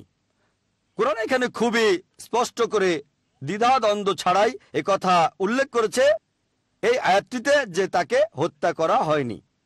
যদি আমি এখানে আমার লেকচার শেষ করি বাইবেলের কথাগুলো নিয়ে কোনো রকম আলোচনা না করেই প্যাস্টর যে কথাগুলো বলেছেন, তাহলে এই বিতর্কের ফলাফল হয়ে যাবে ড্র, কোনো সমাধান আসবে না। যে মুসলিমরা বলে পবিত্র কোরআন অনুযায়ী যিশু বা ঈসা আলাইহিস সালাম ক্রুশবিদ্ধ হয়ে মারা যাননি, আর খ্রিস্টানরা বাইবেল পড়ে তারা সেটা যেভাবে বোঝে তিনি ক্রুশবিদ্ধ হয়ে মারা গেছেন, ড্র হয়ে যাবে। তবে আমি সেটা করব না। আমি প্রমাণ করব খ্রিস্টানদের পবিত্র বাইবেল থেকেই, যেটাকে খ্রিস্টানরা আল্লাহর বাণী বলে মানেন, যে যিশু বা ঈসা আলাইহিস সালাম ক্রুশবিদ্ধ হয়ে মারা যাননি।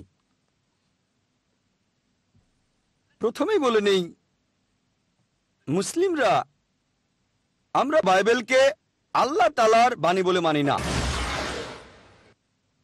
বাইবেলে এমন কিছু অংশ থাকতে পারে যে অংশগুলোকে আমরা আল্লাহ তাআলার বাণী বলি। এখানে নবী রাসূলদের কথা আছে, ঐতিহাসিকদের বলা কথা, এছাড়াও বাইবেলে আছে অবাস্তব কথা, অশ্লীল কথা। যদি কেউ আমাকে 1000 টাকাও দিয়ে দেয়, আমি বাইবেলের এই কথাগুলো বলতে পারবো না। সব অশ্লীল অনুচ্ছেদ, অশ্লীল অধ্যায়, এখানে পরস্পর বিরোধী কথাও আছে।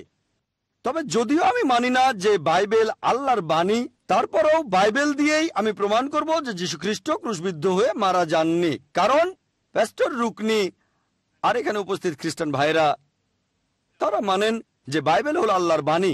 আমি তাদের বই থেকে প্রমাণ করে দেখাবো। কারণ পবিত্র কোরআন বলছে, সূরা বাকারার 111 নম্বর আয়াতে উল্লেখ করা হয়েছে, তারা বলে, ইহুদি আর খ্রিস্টানরা, মুসলিমরা তোমরা জান্নাতে ঢুকতে পারবে না, সব ধার্মিকতা আর ন্যায়নিষ্ঠা নিয়েও পারবে না। প্যাস্টরও বলেছেন সব ভালো কাজ দিয়েও আপনি পাপ থেকে মুক্তি পাবেন না। প্যাস্টর তার লেকচারে কথা বলেছেন। এগুলো মূল্যহীন। যত যাকাত দেন, হজ করেন, নামাজ পড়েন, কপালে দাগ বসিয়ে ফেলেন, জান্নাতে যেতে পারবেন না যদি না আপনি ইহুদি বা খ্রিস্টান হন। যদি না আপনি ইহুদি বা খ্রিস্টান হন। আল্লাহ বলেছেন তাদের একটা মিথ্যে আশা, মিথ্যে বকবকানি, ভ্রান্ত আশা। তাদের বলো প্রমাণ পেশ করো যদি তোমরা সত্যবাদী হও। আল্লাহ বলেছেন তাদের বলো প্রমাণ পেশ করতে। যদি কোরআন থেকে বলি যে যীশুখ্রিস্ট ক্রুশে মারা যাননি, খ্রিস্টানরা তারা এটা মানবে না যে কোরআন আল্লাহর বাণী। তখন আমরা তাদের বলবো প্রমাণ পেশ করো যদি তোমরা সত্যবাদী হও। খ্রিস্টানরা তাদের প্রমাণ পেশ করে, বাইবেল এটাই প্রমাণ। খ্রিস্টানরা বলে বাইবেল এই কথা বলছে, বাইবেল ও কথা বলছে, বাইবেল এটা বলছে, বাইবেল ওটা বলছে। আসুন দেখি বাইবেল আসলে কি বলেছে। তারাই বাইবেলকে পৃথিবীর মোট 2000 ভাষায় অনুবাদ করেছে। তাই আসুন দেখি বাইবেল থেকেই দেখি যে যিশু আসলে এই ক্রুশবিদ্ধ হয়ে মারা গেছেন কিনা। এভাবে প্রমাণ করতে গিয়ে আমি বাইবেল থেকে যে উপসংহার টানবো, ইসলামিক দৃষ্টিভঙ্গিও যে সেটাই হবে এমন কোনো কথা নেই। এটা আগে বলে রাখলাম। বাইবেলের দৃষ্টিভঙ্গি আর ইসলামিক দৃষ্টিভঙ্গিটা একই রকম হবে এমন কোনো কথা নেই। ইসলামিক দৃষ্টিভঙ্গিটা আমি আগে পরিষ্কার করে বলেছি। পবিত্র কোরআনের সূরা নিসার 157 নম্বর আয়াত, তাকে হত্যা করেনি, ক্রুশবিদ্ধও করেনি। একেবারে পরিষ্কার। আজকের টপিক, ওয়াজ ক্রাইস্ট রিয়েলি ক্রুসিফাইড? এই ইংরেজি শব্দ ক্রুসিফাইড আসলে এটার অর্থটা কি? অক্সফোর্ড ডিকশনারি বলছে ক্রুসিফাই অর্থ কাউকে ক্রুশে বেঁধে রেখে মৃত্যুদণ্ড দেয়া। আর ওয়েবস্টার ডিকশনারি বলছে ক্রুসিফাই অর্থ কাউকে ক্রুশের সাথে বিদ্ধ করে বা বেঁধে রেখে মৃত্যুদণ্ড দেয়া। এক কথায় কাউকে ক্রুসিফাইড হতে হলে তাকে ক্রুশে মারা যেতে হবে, মারা না গেলে ক্রুসিফাইড হয়নি।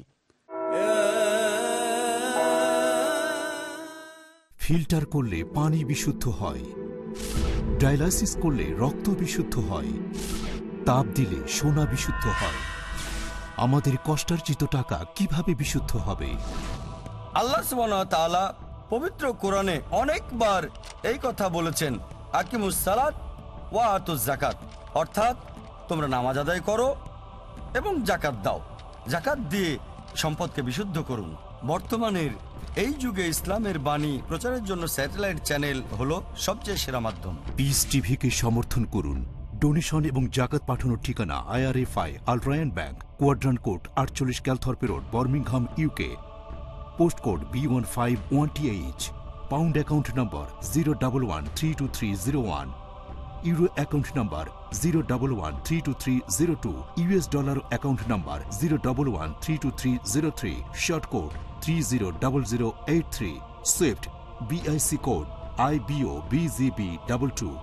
IBAN GB52 LOYD 3096 3401 024192। টেলিফোনে টাকা ট্রান্সফারের জন্য কল করুন 442082424321। টাকা পাঠিয়ে আমাদের ইমেল করুন admin@peacetv.tv। আপনার দায়িত্ব পালন করে পুরস্কার নিশ্চিত করুন। যাকাত দিয়ে এই দায়িত্ব পূরণ করুন। Piece TV.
Network, the solution for humanity.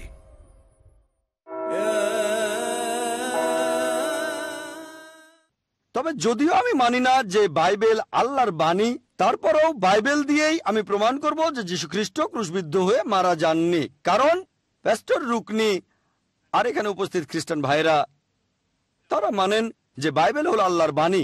আমি তাদের বই থেকে প্রমাণ করে দেখাবো। কারণ পবিত্র কোরআন বলছে, সূরা বাকারার 111 নম্বর আয়াতে উল্লেখ করা হয়েছে, তারা বলে, ইহুদি আর খ্রিস্টানরা, মুসলিমরা তোমরা জান্নাতে ঢুকতে পারবে না, সব ধার্মিকতা আর ন্যায়নিষ্ঠা নিয়েও পারবে না। প্যাস্টরও বলেছেন সব ভালো কাজ দিয়েও আপনি পাপ থেকে মুক্তি পাবেন না। প্যাস্টর তার লেকচারে কথা বলেছেন। এগুলো মূল্যহীন। যত জাকাত দেন, হজ করেন, নামাজ পড়েন, কপালে দাগ বসিয়ে ফেলেন, জান্নাতে যেতে পারবেন না যদি না আপনি ইহুদি বা খ্রিস্টান হন। যদি না আপনি ইহুদি বা খ্রিস্টান হন। আল্লাহ বলেছেন তাদের একটা মিথ্যে আশা, মিথ্যে বকবকানি, ভ্রান্ত আশা। তাদের বলো প্রমাণ পেশ করো যদি তোমরা সত্যবাদী হও। আল্লাহ বলেছেন তাদের বলো প্রমাণ পেশ করতে। যদি কোরআন থেকে বলি যে যীশুখ্রিস্ট ক্রুশে মারা যাননি, খ্রিস্টানরা তারা এটা মানবে না যে কোরআন আল্লাহর বাণী, তখন আমরা তাদের বলবো প্রমাণ পেশ করো যদি তোমরা সত্যবাদী হও। খ্রিস্টানরা তাদের প্রমাণ পেশ করে, বাইবেল এটাই প্রমাণ। খ্রিস্টানরা বলে বাইবেল এই কথা বলছে, বাইবেল ও কথা বলছে, বাইবেল এটা বলছে, বাইবেল ওটা বলছে। আসুন দেখি বাইবেল আসলে কি বলেছে। তারাই বাইবেলকে পৃথিবীর মোট 2000 ভাষায় অনুবাদ করেছে। তাই আসুন দেখি বাইবেল থেকেই দেখি যে যিশু আসলে এই ক্রুশবিদ্ধ হয়ে মারা গেছেন কিনা। এভাবে প্রমাণ করতে গিয়ে আমি বাইবেল থেকে যে উপসংহার টানবো, ইসলামিক দৃষ্টিভঙ্গিও যে সেটাই হবে এমন কোনো কথা নেই। এটা আগে বলে রাখলাম। বাইবেলের দৃষ্টিভঙ্গি আর ইসলামিক দৃষ্টিভঙ্গিটা একই রকম হবে এমন কোনো কথা নেই। ইসলামিক দৃষ্টিভঙ্গিটা আমি আগে পরিষ্কার করে বলেছি। পবিত্র কোরআনের সূরা নিসার 157 নম্বর আয়াত, তাকে হত্যা করেনি, ক্রুশবিদ্ধও করেনি। একেবারে পরিষ্কার। আজকের টপিক, ওয়াজ ক্রাইস্ট রিয়েলি ক্রুসিফাইড? এই ইংরেজি শব্দ ক্রুসিফাইড আসলে এটার অর্থটা কি? অক্সফোর্ড ডিকশনারি বলছে ক্রুসিফাই অর্থ কাউকে ক্রুশে বেঁধে রেখে মৃত্যুদণ্ড দেয়া। আর ওয়েবস্টার ডিকশনারি বলছে ক্রুসিফাই অর্থ কাউকে ক্রুশের সাথে বিদ্ধ করে বা বেঁধে রেখে মৃত্যুদণ্ড দেয়া। এক কথায় কাউকে ক্রুসিফাইড হতে হলে তাকে ক্রুশে মারা যেতে হবে, মারা না গেলে ক্রুসিফাইড হয়নি। এবারে ইংরেজি রিজারেকশন, এই শব্দটার অর্থ কি? অক্সফোর্ড ডিকশনারি অনুযায়ী রিজারেকশন শব্দের অর্থ সেই কাজ বা ঘটনা যেখানে মৃতরা জীবিত হয়। ক্যাপিটাল আর দিয়ে রিজারেকশন অর্থ খ্রিস্টের মৃত থেকে জীবিত হওয়া। আর ওয়েবস্টার ডিকশনারি বলছে রিজারেকশন অর্থ যেখানে মৃত মানুষ জীবিত হয়। আর ক্যাপিটাল আর দিয়ে রিজারেকশনের অর্থ মৃত্যু আর সমাধির পরে খ্রিস্টের আবারও জীবিত হওয়া। এক কথায়, খ্রিস্ট যদি রিজারেক্টেড হন তাকে মরতে হবে, যদি মারা না যান রিজারেক্টেড হননি। আশা করি আপনারা সবাই এটা খুব পরিষ্কারভাবে বুঝতে পেরেছেন। দেখবেন যিশু আলাইহিসসালাম তিনি বলেছেন, গসপেল অফ ম্যাথিউ 19 নম্বর অধ্যায়ের 16 ও 17 নম্বর অনুচ্ছেদে আছে যে একজন মানুষের পাপ মুক্তি হতে পারে আইন আর আদেশগুলো মানলে। তবে সেন্ট পল কি করলেন? তিনি এই আইন আর আদেশগুলো ঠুকে দিলেন ক্রসের সাথে। ক্রস ক্রস ক্রস, প্যাস্টরও এই কথা বললেন, ক্রস ক্রস ক্রস, ক্রসের সাথে সব আইন আর আদেশগুলো ঠুকে দিয়েছেন। প্যাস্টর বললেন, কলোসিয়ান্সে আছে 2 নম্বর অধ্যায়ের 14 নম্বর অনুচ্ছেদে। আর পল বলেছেন যে পাপ মুক্তি অর্জন করতে গেলে বিশ্বাস করতে হবে যিশুর মৃত্যু আর পুনরুত্থান সম্পর্কে। তিনি বলেছেন, নিউ টেস্টামেন্ট পড়লে দেখবেন 1 Corinthians 15 নম্বর অধ্যায়ের 14 অনুচ্ছেদ। আমি রেফারেন্সগুলো দিচ্ছি যাতে সবাই বুঝতে পারেন যে আমি বানিয়ে বলছি না। তা না হলে যদি বলি বাইবেলে কথা বলছে, নিউ টেস্টামেন্ট বলছে, এই বিশাল বইটা 1000 পৃষ্ঠারও বেশি, কোথায় খুঁজবেন? সেজন্য রেফারেন্সগুলো বলি। সেন্ট পল বলেছেন 1 Corinthians 15 নম্বর অধ্যায় 14 অনুচ্ছেদ, যদি যিশু খ্রিস্ট মৃত থেকে জীবিত না হন আমাদের ধর্মপ্রচার মূল্যহীন, তোমাদের বিশ্বাসও মূল্যহীন। আর প্যাস্টর তখন বললেন, যতই ভালো কাজ করেন, যতই দান করেন, যদি বিশ্বাস না করেন যিশু ক্রুশে মারা গেছেন, এগুলো মূল্যহীন। আর খ্রিস্টান মিশনারিরা তারা বিভিন্ন রেফারেন্স দেন। এটা আছে আয়জায় 64 নম্বর অধ্যায় 6 অনুচ্ছেদে যে আমাদের সব ন্যায়নিষ্ঠতা, সব ভালো কাজ নোংরা ছেঁড়া কাপড়ের মতো, যদি না বিশ্বাস করেন যে যীশু খ্রিস্ট মারা গেছেন ক্রুশবিদ্ধ হয়ে মানুষের পাপের জন্য, আমাদের সব ন্যায়নিষ্ঠতা, সব ভালো কাজ নোংরা ছেঁড়া কাপড়ের মতো। আর প্যাস্টর তখন এই কথা বলেছেন, আমি নিজে বলিনি, তিনি বলেছেন, যদি কোনো ক্রস না থাকে, যদি ক্রুসিফিকশন না হয়, বাইবেলের দাম 2 পয়সারও কম। এছাড়াও তিনি বললেন, যদি ক্রুসিফিকশন না হয় তাহলে খ্রিস্টান ধর্ম থাকবে না। আমি তার সঙ্গে একমত, আমি একমত। প্যাস্টর এছাড়াও বললেন, তিনি ইন্ডিয়ায় এসেছেন, এখানে 20 বছরেরও বেশি সময় আছেন। আর ইন্ডিয়ায় আসার পরেই তিনি খ্রিস্টান ধর্মের আসল বার্তা বুঝতে পেরেছেন। আগে ছিলেন নামে মাত্র খ্রিস্টান, তবে তিনি ধর্মনিষ্ঠ খ্রিস্টান হয়েছেন এখানকার মুসলিমদের দেখে। এখন একটা কথা বলি যে আমার সাথে এর আগে মাত্র একজন আরব খ্রিস্টানের পরিচয় হয়েছিল। একজন সৌদি আরবে দেখা হয়েছিল, সিরিয়া থেকে এসেছিল। আমার লেকচার শোনার পরে আলহামদুলিল্লাহ আল্লাহর রহমতে তিনি মুসলিম হয়েছিলেন।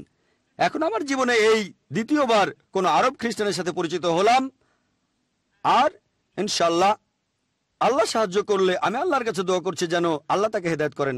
ইন্ডিয়ানদের দেখেই তিনি খ্রিস্টান ধর্ম সম্পর্কে জেনেছেন এবং আসল ধর্ম বিশ্বাসে ফিরে যাবেন, যেটা হলো ইসলাম। প্রত্যেক মানুষ যে ধর্ম নিয়ে জন্মায়, ইনশাল্লাহ এই লেকচার শোনার পরে, আমাদের আলোচনার পরে ইনশাল্লাহ দোয়া করি তিনি যেন আসল ধর্মে ফিরে আসতে পারেন ইনশাল্লাহ। আর মানবেন যে ক্রুসিফিকশন হয়নি, ক্রস নেই, খ্রিস্টান ধর্মও নেই। আর ইনশাল্লাহ আমার লেকচারে এই চেষ্টাই করব। আসুন দেখি সেন্ট পল যিশুর পুনরুত্থান সম্পর্কে কি বলেছেন। সেন্ট পল পুনরুত্থান সম্পর্কে বলেছেন, 1 অধ্যায়ে বলেছেন, খ্রিস্ট পুনরুত্থিত না হলে তোমাদের বিশ্বাস মূল্যহীন, আমাদের ধর্মপ্রচার মূল্যহীন। 1 Corinthians 15 নম্বর অধ্যায়ের শেষের দিকে আছে। সেন্ট পল বলেছেন 1 Corinthians 15 নম্বর অধ্যায়ের 42 থেকে 44 অনুচ্ছেদে, তিনি বলেছেন যে একথাটা মৃত ব্যক্তির পুনরুত্থান সম্পর্কেও খাটে। যেটা রোপিত হয়েছে পাপের মধ্যে তা উত্থিত হয়েছে নিষ্পাপ হয়ে, যেটা রোপিত হয়েছে অসম্মানের মধ্যে তা উত্থিত হয়েছে গৌরবের সাথে, যেটা রোপিত হয়েছে দুর্বলতার মধ্যে তা উত্থিত হয়েছে শক্তিমত্তার সাথে, যেটা রোপিত হয়েছে প্রাকৃতিক শরীর হিসেবে তা উত্থিত হয়েছে আধ্যাত্মিক শরীর হিসেবে। প্রাকৃতিক শরীর এক জিনিস, আধ্যাত্মিক শরীর আরেক জিনিস। তাহলে সেন্ট পলের মতে পুনরুত্থিত মানুষের আধ্যাত্মিক শরীর থাকে, আধ্যাত্মিক শরীর। একই কথা বলেছেন তার ঈশ্বর এবং প্রভু যীশু খ্রিস্ট। গসপেল অফ লুক 20 নম্বর অধ্যায়ের 27 থেকে 36 অনুচ্ছেদে এই ঘটনাটা হলো একজন মহিলাকে নিয়ে যার 7 জন স্বামী ছিল। ইহুদিরা তখন যীশু খ্রিস্টের কাছে এসে প্রশ্ন করলো, এটা ইহুদিদের রীতি, কোন লোক এক মহিলাকে বিয়ে করলো, যদি লোকটা মারা যায় কোনো সন্তান না রেখে তার পরের ভাই সেই মহিলাকে তখন বিয়ে করবে, যাতে করে বংশধর আসতে পারে। যদি সেই ভাই মারা যায় কোনো সন্তান না রেখে তৃতীয় ভাই তাকে বিয়ে করবে, এভাবেই চলতে থাকবে। তো ইহুদিরা প্রশ্ন করলো যে এই মহিলা 7 জন ভাইকে বিয়ে করেছে একের পর এক, আর প্রত্যেক ভাই পৃথিবীতে তার স্বামী ছিল, প্রত্যেক ভাই সেই মহিলাকে বিয়ে করেছিল একের পর এক, কিন্তু কোনো সমস্যা ছিল না। কেন? কারণ এক ভাই মারা যাওয়ার পরে আরেক ভাই তাকে বিয়ে করেছিল, কোনো সমস্যা নেই। তারপর সেই মহিলা মারা গেল। তখন ইহুদিরা যীশু খ্রিস্টকে প্রশ্ন করলো যে পুনরুত্থানের পরে কোন ভাই ওই মহিলার স্বামী হবে। তার মানে পুনরুত্থানের সময় 7 ভাইয়ের প্রত্যেকেই আবার নতুন করে জীবিত হবে, মহিলাও জীবিত হবে, তখন কে তার স্বামী হবে? যীশু খ্রিস্ট তখন তাদের বললেন, গসপেল অফ লুক 20 নম্বর অধ্যায়ের 35 ও 36 অনুচ্ছেদে, যে যারা পুনরুত্থিত হবে তারা বিয়ে করবে না, কারো সঙ্গে তাদের বিয়ে হবে না। 36 অনুচ্ছেদ বলছে, এছাড়াও তারা আর কখনো মরবে না, তারা তখন হবে দেবদূতদের সমান, তার মানে তারা ফেরেশতাদের মতো হবে। পুনরুত্থিত শরীর যেটা হবে আধ্যাত্মিক শরীর, এ কথা কে বলেছে?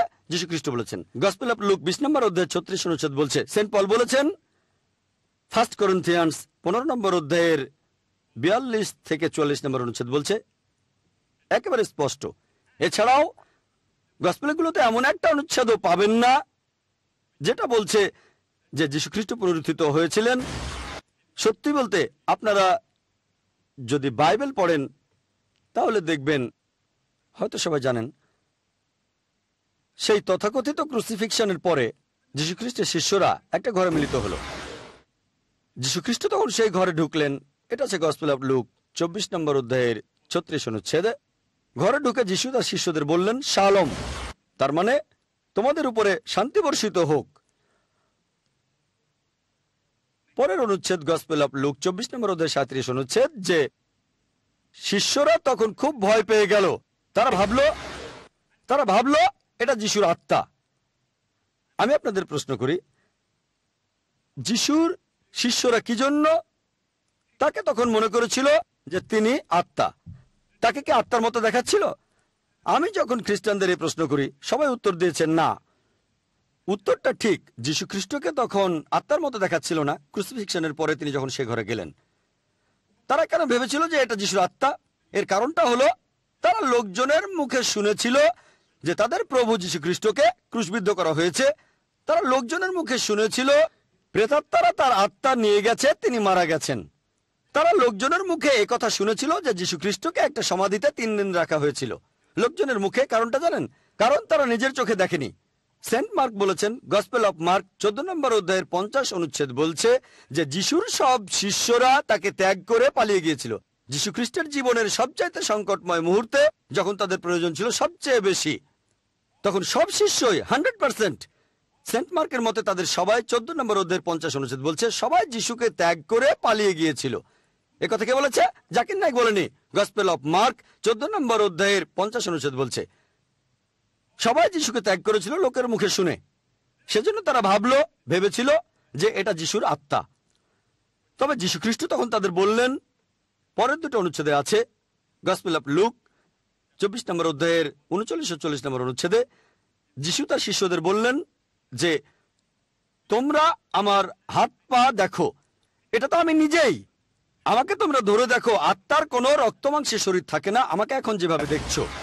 তখন তিনি শিষ্যদের তার হাত পা দেখালেন।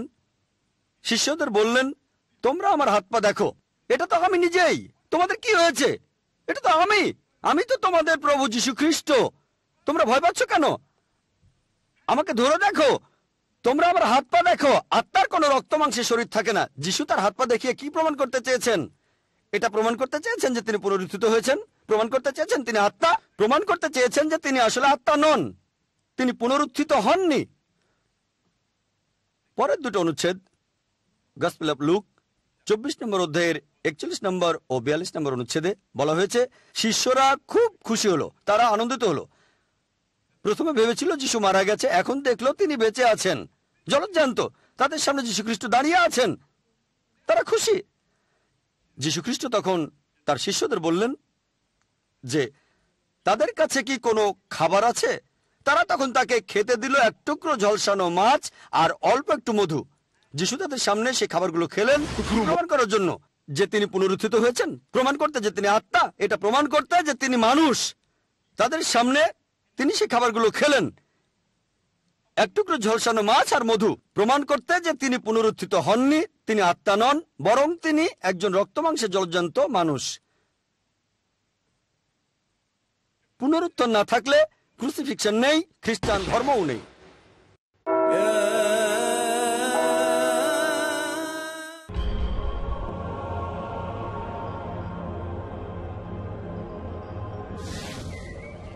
বসন্তের বৃষ্টিতে যেমন সবুজ হয়ে ওঠে মরুভূমি,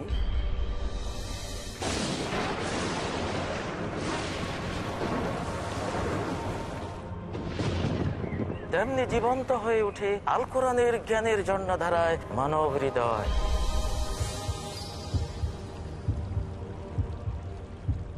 আপনি কি চান তো জাহান জুড়ে প্রাণময় সুখময় অনন্ত জীবন? তাহলে দেখুন পিস টিভি বাংলায় আমাদের আয়োজন আল কোরআনের জীবন ঘনিষ্ঠ বিধিবিধান।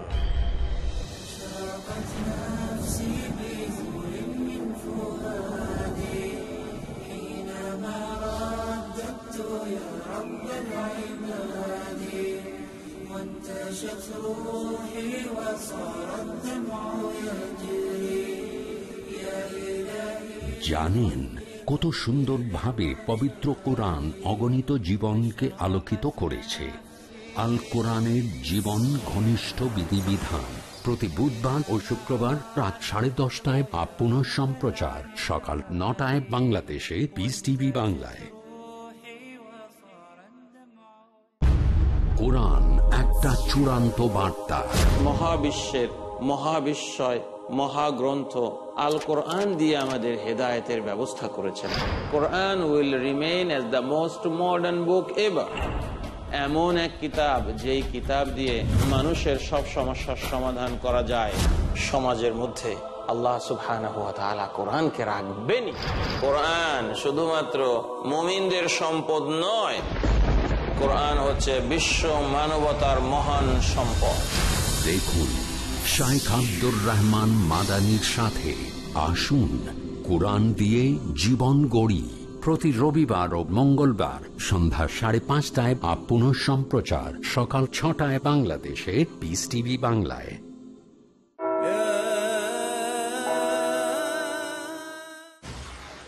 আপনাদের হয়তো মেরি ম্যাগডালিনের সেই গল্পটা মনে আছে, যখন তিনি তৃতীয় দিন যীশু খ্রিস্টের সমাধিতে গেলেন।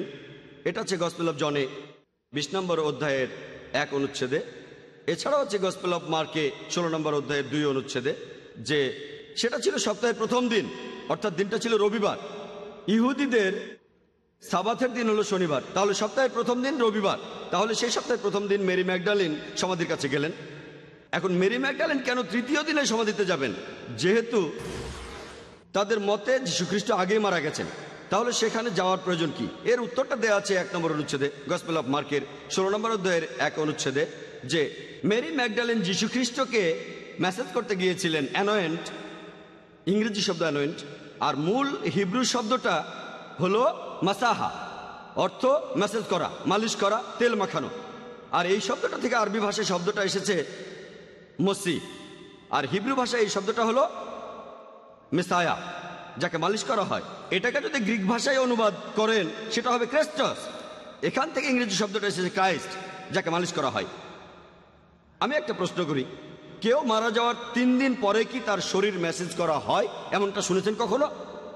যে ইহুদিরা 3 দিন পরে মৃতদেহ মেসেজ করে? এর উত্তর হবে না। এবার আমি খ্রিস্টানদের প্রশ্ন করি, খ্রিস্টানরা কি 3 দিন পরে মৃতদেহ মেসেজ করে? এর উত্তরও হবে না। মুসলিমরা আমরা কি 3 দিন পরে মৃতদেহ মেসেজ করি? এর উত্তরও না। তাহলে যীশু খ্রিস্ট মারা যাওয়ার 3 দিন পরে মেরি ম্যাগডালিন কেন সেই সমাধিতে যাবেন? কারণটা জানেন? কারণ মেরি ম্যাগডালিন এবং জোসেফ অফ অ্যারামেথিয়া আর নিকোডিমাস তারা যিশুর মৃতদেহকে গোসল করিয়েছিলেন। আর যখন যীশু খ্রিস্টের মৃতদেহকে ক্রস থেকে নামানো হলো, মেরি হয়তো যিশু শরীরে প্রাণের চিহ্ন দেখেছিলেন। তবে সেখানে মেরি নিশ্চয়ই এভাবে বলবে না যিশু বেঁচে আছেন, বেঁচে আছেন, তাহলে যিশুকে মেরে ফেলা হতো। যেহেতু মেরি যিশুর শরীরে প্রাণের চিহ্ন দেখেছে, সে তৃতীয় দিন আবার ফিরে আসলো সাবাথের দিনের পরে, আর সে আশা করেছিল জীবিত যীশু খ্রিস্টকে। মৃত যীশু খ্রিস্টকে নয়। আর এটা আছে গসপেল অফ জনের 20 নম্বর অধ্যায়ের 1 অনুচ্ছেদে, এছাড়াও গসপেল অফ মার্ক 16 অধ্যায়ের 4 অনুচ্ছেদে, যে মেরি দেখলো পাথরটা সরানো হয়েছে। যে কাপড়টা দিয়ে যীশু খ্রিস্টকে জড়ানো হয়েছিল সেটা খোলা অবস্থায় একপাশে পড়ে আছে। এখন প্রশ্ন হলো, পাথরটা সরানোর প্রয়োজন কি? আর মৃতদেহ জড়ানোর যে কাপড়টা সেটাই বা একপাশে পড়ে থাকবে কেন? যদি যীশু খ্রিস্ট পুনরুত্থিত হতেন আধ্যাত্মিক শরীর হিসেবে, তাহলে সেই আত্মার বের হওয়ার জন্য সেই সমাধিকক্ষের পাথরটা সরানোর কোনো প্রয়োজন ছিল? কোনো আত্মাকে তো দরজা খুলে ঢুকতে হয় না, বের হতে হয় না, পাথর সরানোর দরকার নেই। তারপরও সরানো ছিল কেন? আত্মা যদি চলে যেতে চায় তাহলে কি তার শরীরে জড়ানো কাপড়টা খুলে নিতে হবে? কোনো প্রয়োজন নেই। কিন্তু রক্তমাংসের শরীর হলে সমাধিকক্ষের মুখে যে পাথরটা আছে সেটা সরাতে হবে, শরীরে জড়ানো কাপড়টা খুলে ফেলতে হবে। এসব কিছু এটাই প্রমাণ করে যীশুখ্রিস্ট সমাধিকক্ষ থেকে বের হওয়ার সময় ছিলেন একজন রক্তমাংসের মানুষ। আর সমাধিটার মালিক ছিল আসলে যীশুখ্রিস্টের একজন শিষ্য, জোসেফ অব অ্যারামাথিয়া, খুব ধনী আর ক্ষমতাবান ইহুদি। সেই লোক এই সমাধিকক্ষ বানিয়েছিল হয়তো তার নিজের জন্যই, ভবিষ্যতে সেখানে যীশুখ্রিস্টকে রাখা হয়েছিল। সমাধিটা একটা ঘরের মতো। আর জিম বিশপের কথা অনুযায়ী তিনি বলেছেন, বাইবেল বলেনি, জিম বিশপ তিনি বলেছেন সমাধিকক্ষটা আয়তন বেশ বড় ছিল, 5 ফুট চওড়া, উচ্চতা ছিল 7 ফুট আর লম্বা ছিল 15 ফুট। কারোর জন্য এত বড় সমাধিকক্ষের প্রয়োজনটা কি? কারণ সেই লোকটাকে প্রয়োজন হলে সাহায্য করা যাবে। বোম্বেতে আপনারা ছোট ছোট রুম দেখবেন, খুব বেশি হলে 75 স্কোয়ার ফিট। বোম্বেতে 75 স্কোয়ার ফিটের ঘর বেশ বড়। এই ঘরে 5-6 জন লোক থাকতে পারে বোম্বে। এখানে জায়গার দাম অনেক বেশি।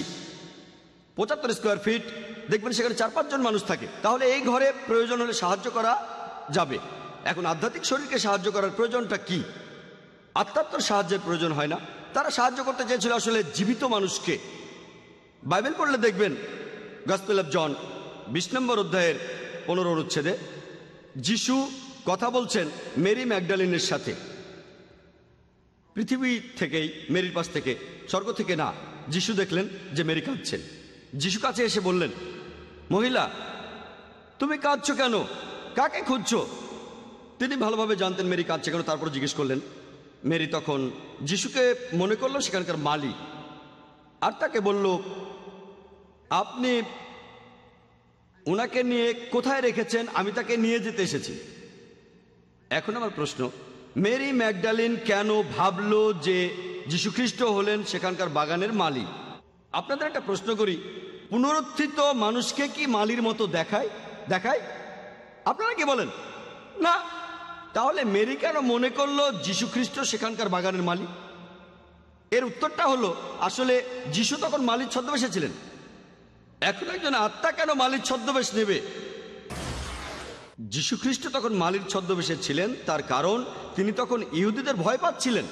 একজন আত্মা কখনোই কাউকে ভয় পাবে না, কারণ বুক অফ হিব্রু বলছে 9 নম্বর অধ্যায়ের 27 অনুচ্ছেদে মানুষ মাত্র একবারই মারা যায়, তারপরে আসবে শেষ বিচারের দিন। যীশুখ্রিস্ট নিজেই বলেছেন গসপেল অফ লুক 20 নম্বর অধ্যায়ের 36 অনুচ্ছেদে, একবার মরার পরে আর মরবে না। যদি আত্মা হয়ে যান তাহলে আর কাউকে ভয় পাবেন না, কেউ ক্ষতি করতে পারবে না, আপনি দ্বিতীয়বার মরবেন না। যিশু আত্মা হয়ে থাকলে ছদ্মবেশ নিয়ে থাকবেন কেন? তিনি ভয় পাবেন কেন? তিনি কেন লুকিয়ে থাকবেন? কেন ইহুদিদের কাছ থেকে লুকিয়ে থাকবেন? এটাই প্রমাণ করে তিনি পুনরুত্থিত হননি, জীবিতই ছিলেন। যিশু তখন মেরিকে বললেন, মেরি। এই একটা শব্দেই মেরি ম্যাগডালিন তার প্রভু যিশুকে চিনে ফেলল। আমরা সবাই আমাদের প্রিয়জনদের ডাকার সময় বিশেষ ভঙ্গিতে ডাকি, আর সেই টোনে, সেই স্টাইলে প্রিয়জনদের ডাকলে তারা তখন খুব সহজেই বুঝে ফেলে কে তাকে ডাকছে। মেরিও সাথে সাথে বুঝে ফেলল এই মালি আসলে যীশুখ্রিস্ট। মেরি যিশুর কাছে ছুটে গেল। গসপেল অফ জন 20 নম্বর অধ্যায়ের 15, 16 ও 17 অনুচ্ছেদ।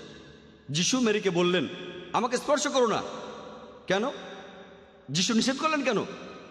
যিশুর শরীরে কি বিদ্যুৎ ছিল যে কেউ স্পর্শ করলে বিদ্যুতের শক লাগবে তাকে? শরীরে কি ডিনামাইট বাঁধা যে কেউ স্পর্শ করলেই ওটা ফেটে যাবে? কেন স্পর্শ করতে নিষেধ করলেন? কারণ তিনি রক্ত মাংসের মানুষ। চিন্তা করেন, ক্রুশবিদ্ধ থাকার সময় তিনি যে শারীরিক আর মানসিক কষ্ট পেয়েছেন, এই কষ্টের ধকল সামলে উঠতে সময় লাগবে। ক্রুশবিদ্ধ থাকার সময় অনেক অত্যাচার সহ্য করেছেন, এখন তার শরীর ক্ষতবিক্ষত, তাই বললেন আমাকে স্পর্শ করো না। তারপর আরো বললেন, গসপেল অফ জন 20 নম্বর অধ্যায়ের 17 অনুচ্ছেদে, আমি এখনো আমার পিতার কাছে ফিরে যাইনি। তার অর্থ কি? তার মানে তিনি তখনও মারা যাননি। যীশু খ্রিস্ট মেরি ম্যাগডালেনকে একেবারে স্পষ্ট করে বললেন যে তিনি তখনও পুনরুত্থিত হননি। এটাই প্রমাণ তিনি জীবিত ছিলেন। বাইবেলে আরো আছে, গসপেল অফ মার্ক 16 নম্বর অধ্যায়ের 11 অনুচ্ছেদে, যে যিশুর শিষ্যরা তারা শুনেছিল যে তাদের প্রভু যীশু খ্রিস্ট বেঁচে আছেন। তাদের জানিয়েছিল মেরি ম্যাগডালেন, কিন্তু তারা বিশ্বাস করেনি।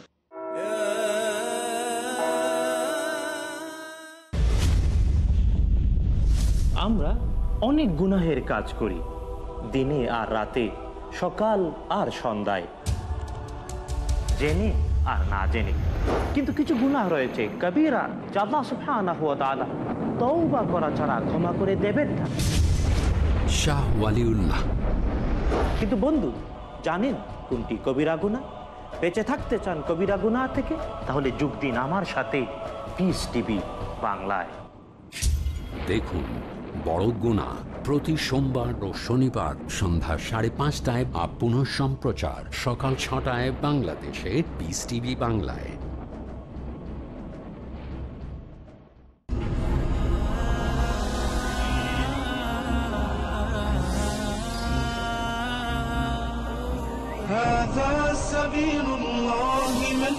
আল্লাহর হুকুম মানার নাম ইসলাম। আপনি ক্রেতা, জেনে নিন ইসলামের ক্রয় বিধান। আপনি বিক্রেতা, জেনে নিন ইসলামের বিক্রয় বিধান।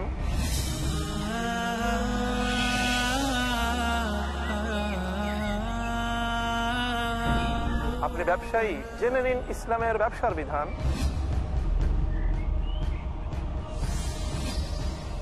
মানতে হলে জানতে হবে, জানার জন্য দেখুন আমাদের অনুষ্ঠান শুধুমাত্র পিস টিভি বাংলায়।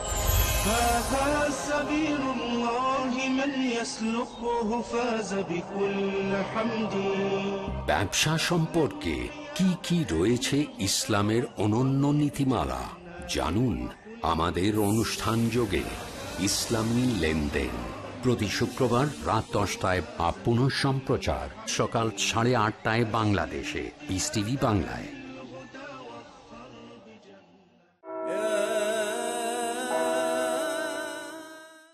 ইহুদিদের একটা বদভ্যাস ছিল, তারা অবান্তর প্রশ্ন করত, নবীদের ঝামেলায় ফেলতো।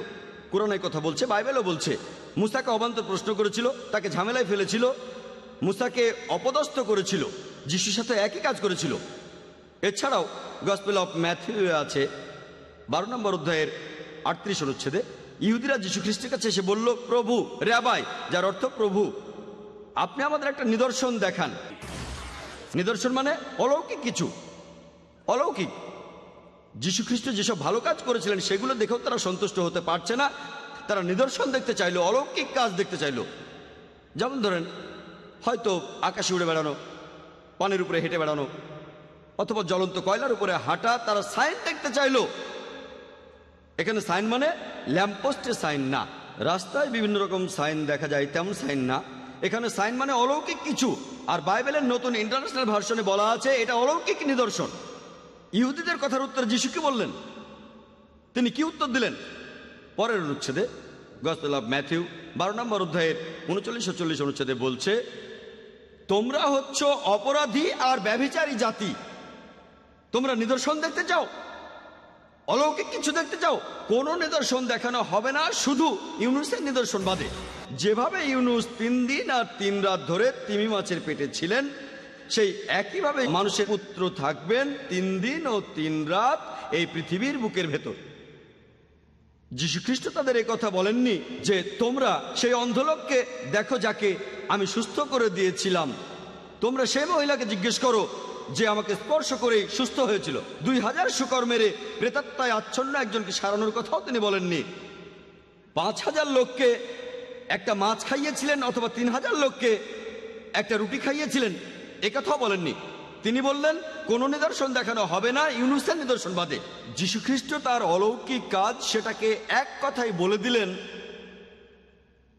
সেটা ইউনুসের নিদর্শন। আর কোন লোক যদি ইউনুসের নিদর্শনটা জানতে চান, তাকে বাইবেল সম্পর্কে বিশেষজ্ঞ হতে হবে না, তাকে হতে হবে না কোনো ডক্টর অফ ডিভিনিটি, কারণ এগুলো আমরা স্কুল থেকেই জানি। আর সব দেশেই, এমনকি ইন্ডিয়াতেও, হয়তো আপনি একজন খ্রিস্টান অথবা মুসলিম অথবা হিন্দু, কোনো না কোনোভাবে পড়েছেন, হয়তো কমিক্সে অথবা উপদেশমূলক গল্পে ইউনুসের নিদর্শন, তিমির পেটে ইউনুস, সবাই জানে। তবে আপনি যদি ইউনুসের নিদর্শনটা পড়তে চান, পবিত্র বাইবেলে এই বিশাল বইয়ে ইউনুসের নিদর্শন, এটা 2 পৃষ্ঠারও কম, 1.5 পৃষ্ঠা চাইতেও কম। আপনাদের বোঝার জন্য এই পৃষ্ঠাটার একটা কপি দেখাচ্ছি। এই বইটা 1.5 পৃষ্ঠার চাইতেও ছোট, 1.5 পৃষ্ঠারও কম, মাত্র 4টা অধ্যায়। আর এই 1000 পৃষ্ঠার বিশ্বকোষে এই অধ্যায়টা খুঁজে পাওয়া খুবই কঠিন। তবে আপনারা সবাই গল্পটা মোটামুটি জানেন যে মহান ঈশ্বর তিনি তার নবীকে বললেন, ইউনুস আলাইহিস সালামকে, নিনেভ শহরের মানুষদের কাছে মহান ঈশ্বরের বাণী প্রচার করো।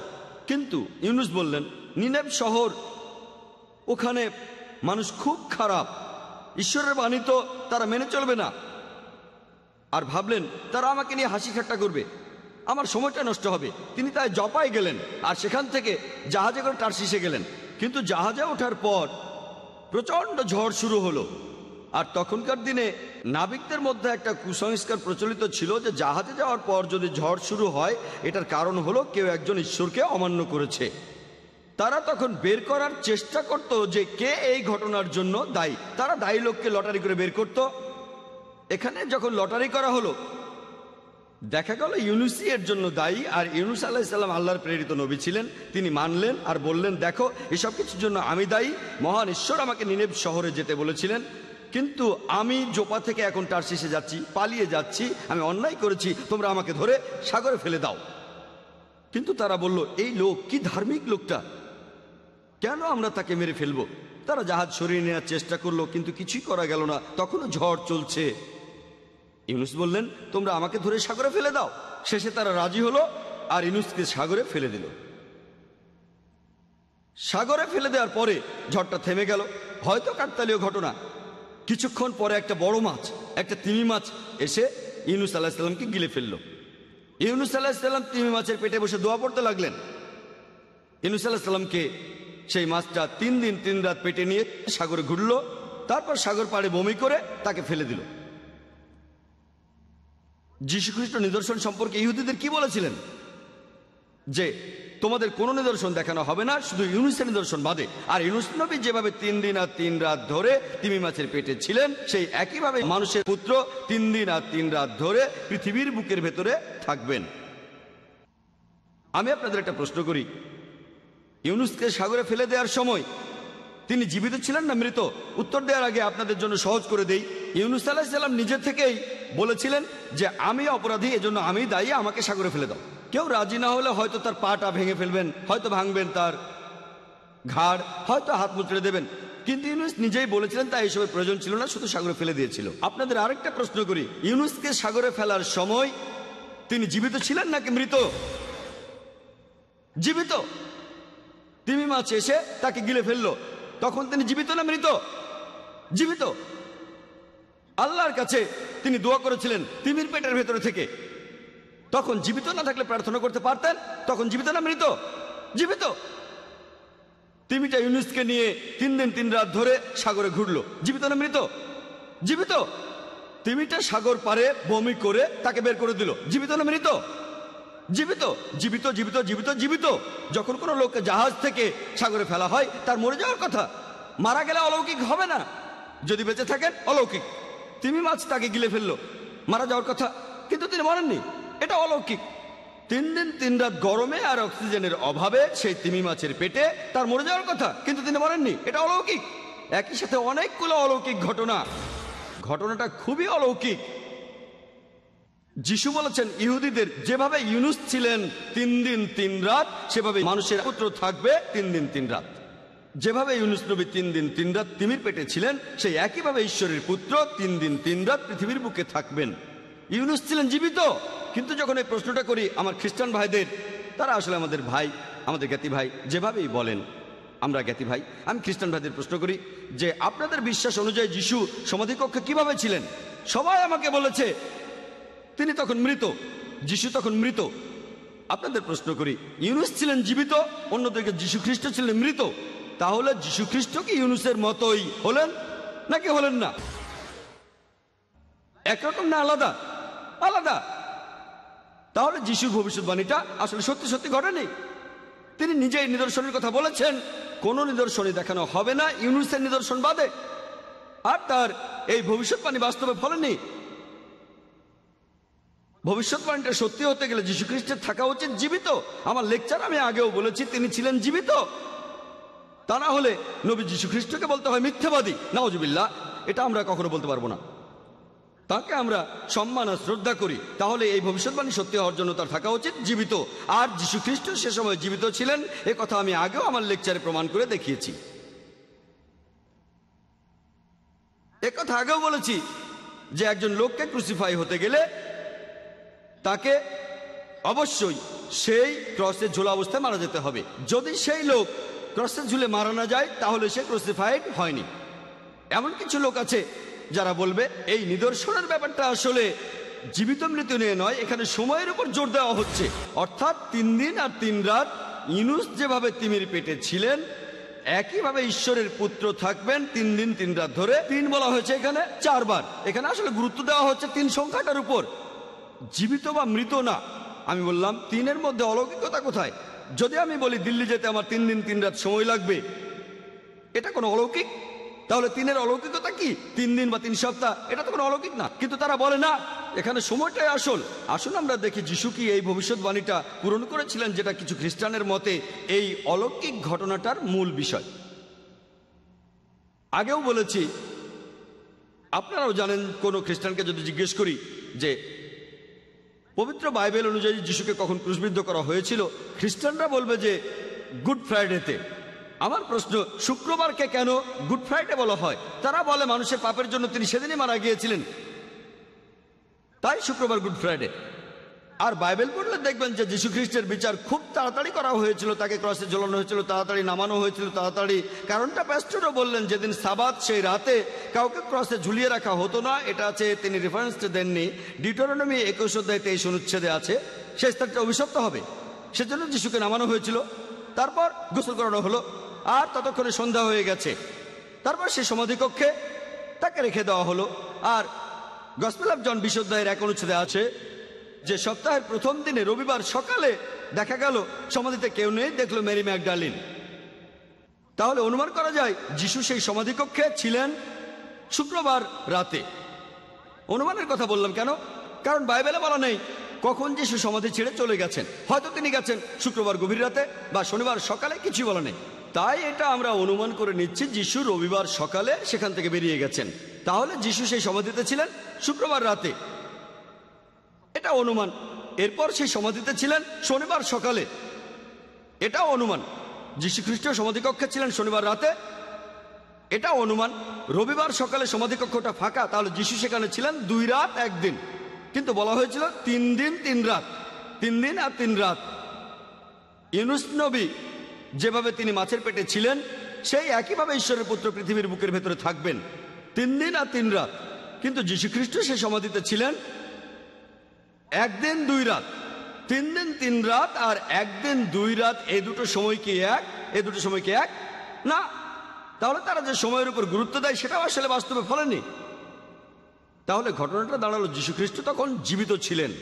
কাউকে তখনই ক্রুসিফাইড বলা হয় যদি সে ক্রসেই মারা যায়। প্যাস্টর যখন আবার কথা বলতে আসবেন তখন তার সুবিধার জন্য আমি কিছু প্রমাণ দেখাবো যে যীশু ক্রুসিফাই হননি, তিনি পুনরুত্থিত হননি, তিনি জীবিতই ছিলেন।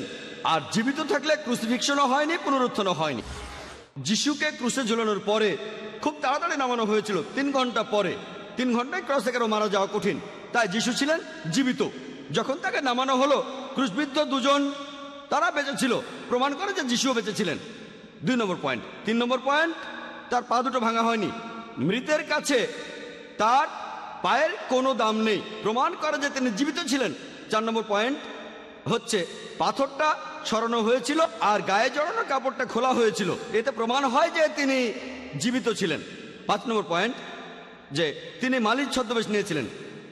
কেন? কারণ তিনি জীবিত ছিলেন, তাই ইহুদিদের কাছ থেকে লুকিয়েছিলেন।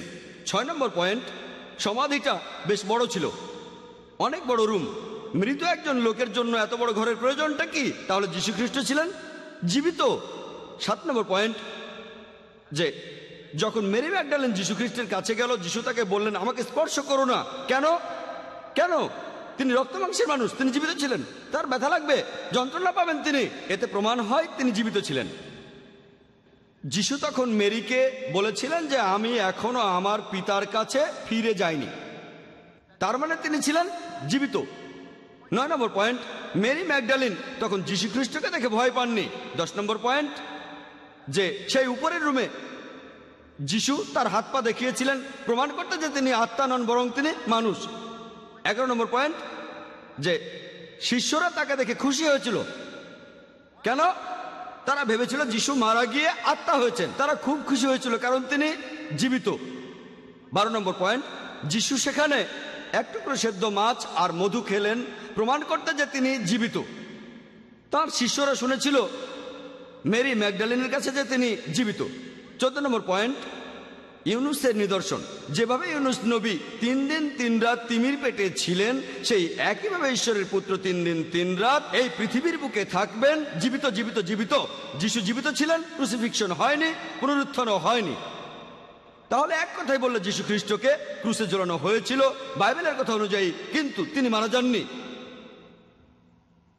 এখন আজকের টপিক হলো ওয়াজ Christ really ক্রসিফাইড?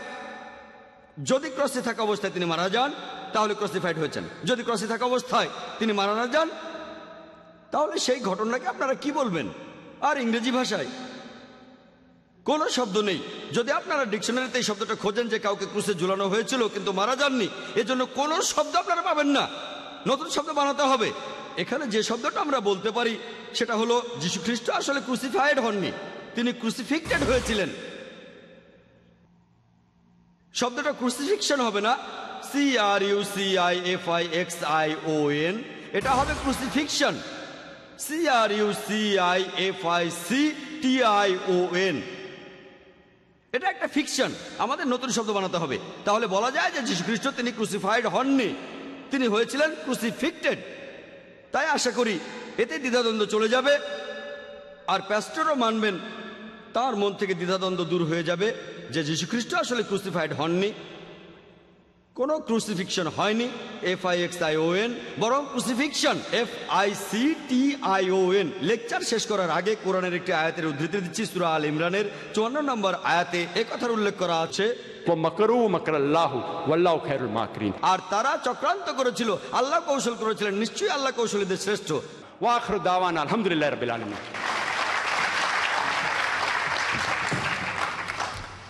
Every morning on every news flash, I hear the sorrow of the world. It seems like everybody's lost and scared, trying to make sense of it all. And as I travel to and fro, so many faces pass me by. I see lonely hearts living lonely lives, just biding their time. And while we call ourselves civilized, many people living empty lives. ডিকশনারির capital R এবং small আর নিয়ে কথা বলছি। আমি dictionary check করে দেখিনি, তবে doctor Zakir যা বললেন সেখান থেকে বুঝলাম ক্যাপিটাল আর দিয়ে রেজারেকশন একটা উদাহরণ হিসাবে বলা হয়েছে। আমার ধারণা উনি ভুল বুঝেছেন। ডিকশনারির সব কথা তিনি হয়তো মানবেন না, আমিও মানবো না, তবে তিনি বাইবেল তো মানবেন। সেন্ট পল এই কথা বলেছেন 1 করিন্থিয়ান্স 15 নম্বর অধ্যায়ের 44 অনুচ্ছেদে যে পুনরুত্থিত শরীর আত্মা হয়ে যায়। আপনি কি যিশুকে মানেন নাকি মানেন না? আসলে সেন্ট পল এখানে শুধু আদেশের কথা বলছেন না, পল এখানে বলছেন এই আদেশ আমাদের সবাইকে কিভাবে বিচার করছে যে আমি একজন পাপী এখানে আমার বিচারের কথা বলা হয়েছে, সেই আদেশের কারণেই যীশু খ্রিস্ট নিজে স্বেচ্ছায় ক্রুসিফাই হয়েছেন। পল বলেছেন সবকিছু ক্রসকে কেন্দ্র করে। প্যাস্টররা বললেন আমাদের ভালো কাজগুলো সব মূল্যহীন, ক্রুসিফিক্সন না থাকলে বাইবেলের দাম 2 পয়সাও না। ডক্টর জাকির বললেন বাইবেল বলছে না যীশু মৃত থেকে জীবিত হয়েছেন।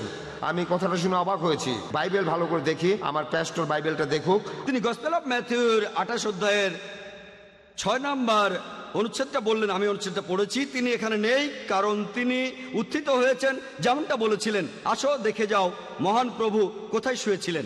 তিনি উত্থিত হয়েছেন, এখানে বলা হয়নি যে পুনরুত্থিত হয়েছেন। উত্থিত মানে জীবিত ছিলেন। আর যীশু তার হাত দেখেছিলেন কেন? তিনি তার হাতে কিছু একটা দেখাতে চেয়েছিলেন। তার হাতে তখন একটা গর্ত থাকার কথা। তিনি তার হাত পায়ের ক্ষতগুলো দেখাননি, এ কথা তিনি বলেননি। যিশুর শিষ্য থমাস দেখতে চেয়েছিলেন সেটা। সেই উপরের ঘরে যিশু বলেছিলেন আমি কোনো আত্মা নই। কি প্রমাণ হয়? তিনি পুনরুত্থিত হননি। বাইবেলে পরিষ্কার আছে যে ঈশ্বরের এক দেবদূত পাথরটা সরিয়েছিল। আমি এ কথা বলিনি কে পাথরটা সরিয়েছে। প্রশ্ন ছিল কেন সরানো হয়েছে। প্যাস্টর বললেন লোকজনকে বোঝানোর জন্য যে যিশু মারা যাননি। তর্কের খাতিরে আমি মেনে নিলাম লোকজনকে বোঝানোর জন্য পাথরটা সরানো হয়েছিল। যিশুর দেহকে জড়িয়ে রাখা কাপড়টা খোলার প্রয়োজন হলো কেন? দুটো প্রশ্ন একসাথে। যিশু বলেছেন যেভাবে ইউনুস নবী সেই তিমি মাছের পেটের ভেতরে ছিলেন, তারপর আরো অনেক কিছু। যিশু এমনটা বলেননি আমি সেইভাবে তিমির পেটের ভেতরে যাব। আমার ধারণা আপনি যীশু খ্রিস্টের পরিষ্কার করে বলা কথাটা বুঝতে পারেননি। যেভাবে ইউনুস 3 দিন 3 রাত তিমির পেটে ছিলেন, সেই একইভাবে ঈশ্বর পুত্র 3 দিন 3 রাত পৃথিবীর বুকের ভেতর থাকবেন। যিশু তিমির পেটে এ কথাটা আসছে কোত্থেকে? আপনি যে বাইবেলই দেখেন, মারাঠি বাইবেল অথবা উর্দু বাইবেল, হিব্রু উদ্ধৃতিটা সব বাইবেলে আছে এল্লাই এল্লাই লামা সাবাক্তানি। আর অনুবাদটা পড়ে ঈশ্বর ঈশ্বর কেন তুমি আমাকে ত্যাগ করলে। এতে প্রমাণ হয় যে যীশু খ্রিস্ট স্বেচ্ছায় ক্রুশবিদ্ধ হননি। প্যাস্টর বললেন যে লোক যীশু খ্রিস্টকে বিশ্বাস করবে সে কখনোই একজন ধর্ষণকারী হবে না। তবে সামগ্রিকভাবে দেখবেন যে সব খ্রিস্টানই পাপ করে। তাহলে আপনি কি এই কথা বলছেন যে কোনো খ্রিস্টানই সত্যিকার অর্থে যীশু খ্রিস্টকে বিশ্বাস করে না? আমি বাইবেলে বিশ্বাসীদের কথা বলছি যে খ্রিস্টানরা বাইবেল বিশ্বাস করে। কেউ কি অন্যের পাপের ভার নিতে পারে? আর পুত্র পিতার পাপের বোঝা বইবে না, পিতাও পুত্রের পাপের বোঝা বইবে না। আপনাকে আজ এখানে খুন করতে পারি, হ্যাঁ, আর কালকে আমি আদালতে গিয়ে বলবো আমার পাপের জন্য যিশু ক্রুসিফাইড হয়েছেন, আমার বিচার করতে পারবেন না। হ্যাঁ, এটা কি কাগজে লিখে দিতে পারবেন যে এই লোকের বিচার করা যাবে না, এর জন্য যিশুকে ক্রুসিফাইড করা হয়েছে? যদি সত্যি বিশ্বাস করেন আমাকে খুন করবেন না। আজকের বিতর্কের টপিকটা হলো ওয়াজ ক্রাইস্ট রিয়েলি ক্রুসিফাইড। অন্য আরেকটা প্রশ্ন করে এই প্রশ্নটার উত্তর পাওয়া যাবে না, যুক্তি সেই কথাই বলে। আজকের বিতর্কের টপিক এটা নয় যে যীশু খ্রিস্ট পুনরুত্থিত হয়েছেন কিনা। আমি আরেকটা বিতর্ক করতে চাই না যিশুর পুনরুত্থান নিয়ে। দুটো পাখি এক ঢিলে, যদি মারা না যান তিনি ক্রুসিফাইড হননি, যদি মারা না যান তিনি পুনরুত্থিত হননি। আমাকে বলেন বাইবেলের কোন ভার্সনটা সঠিক? বাইবেলের অনেক ভার্সন আছে, আর বাইবেল আসলে কোন ভাষায় লেখা হয়েছিল? ভাই আপনি খুব জটিল একটা প্রশ্ন করেছেন।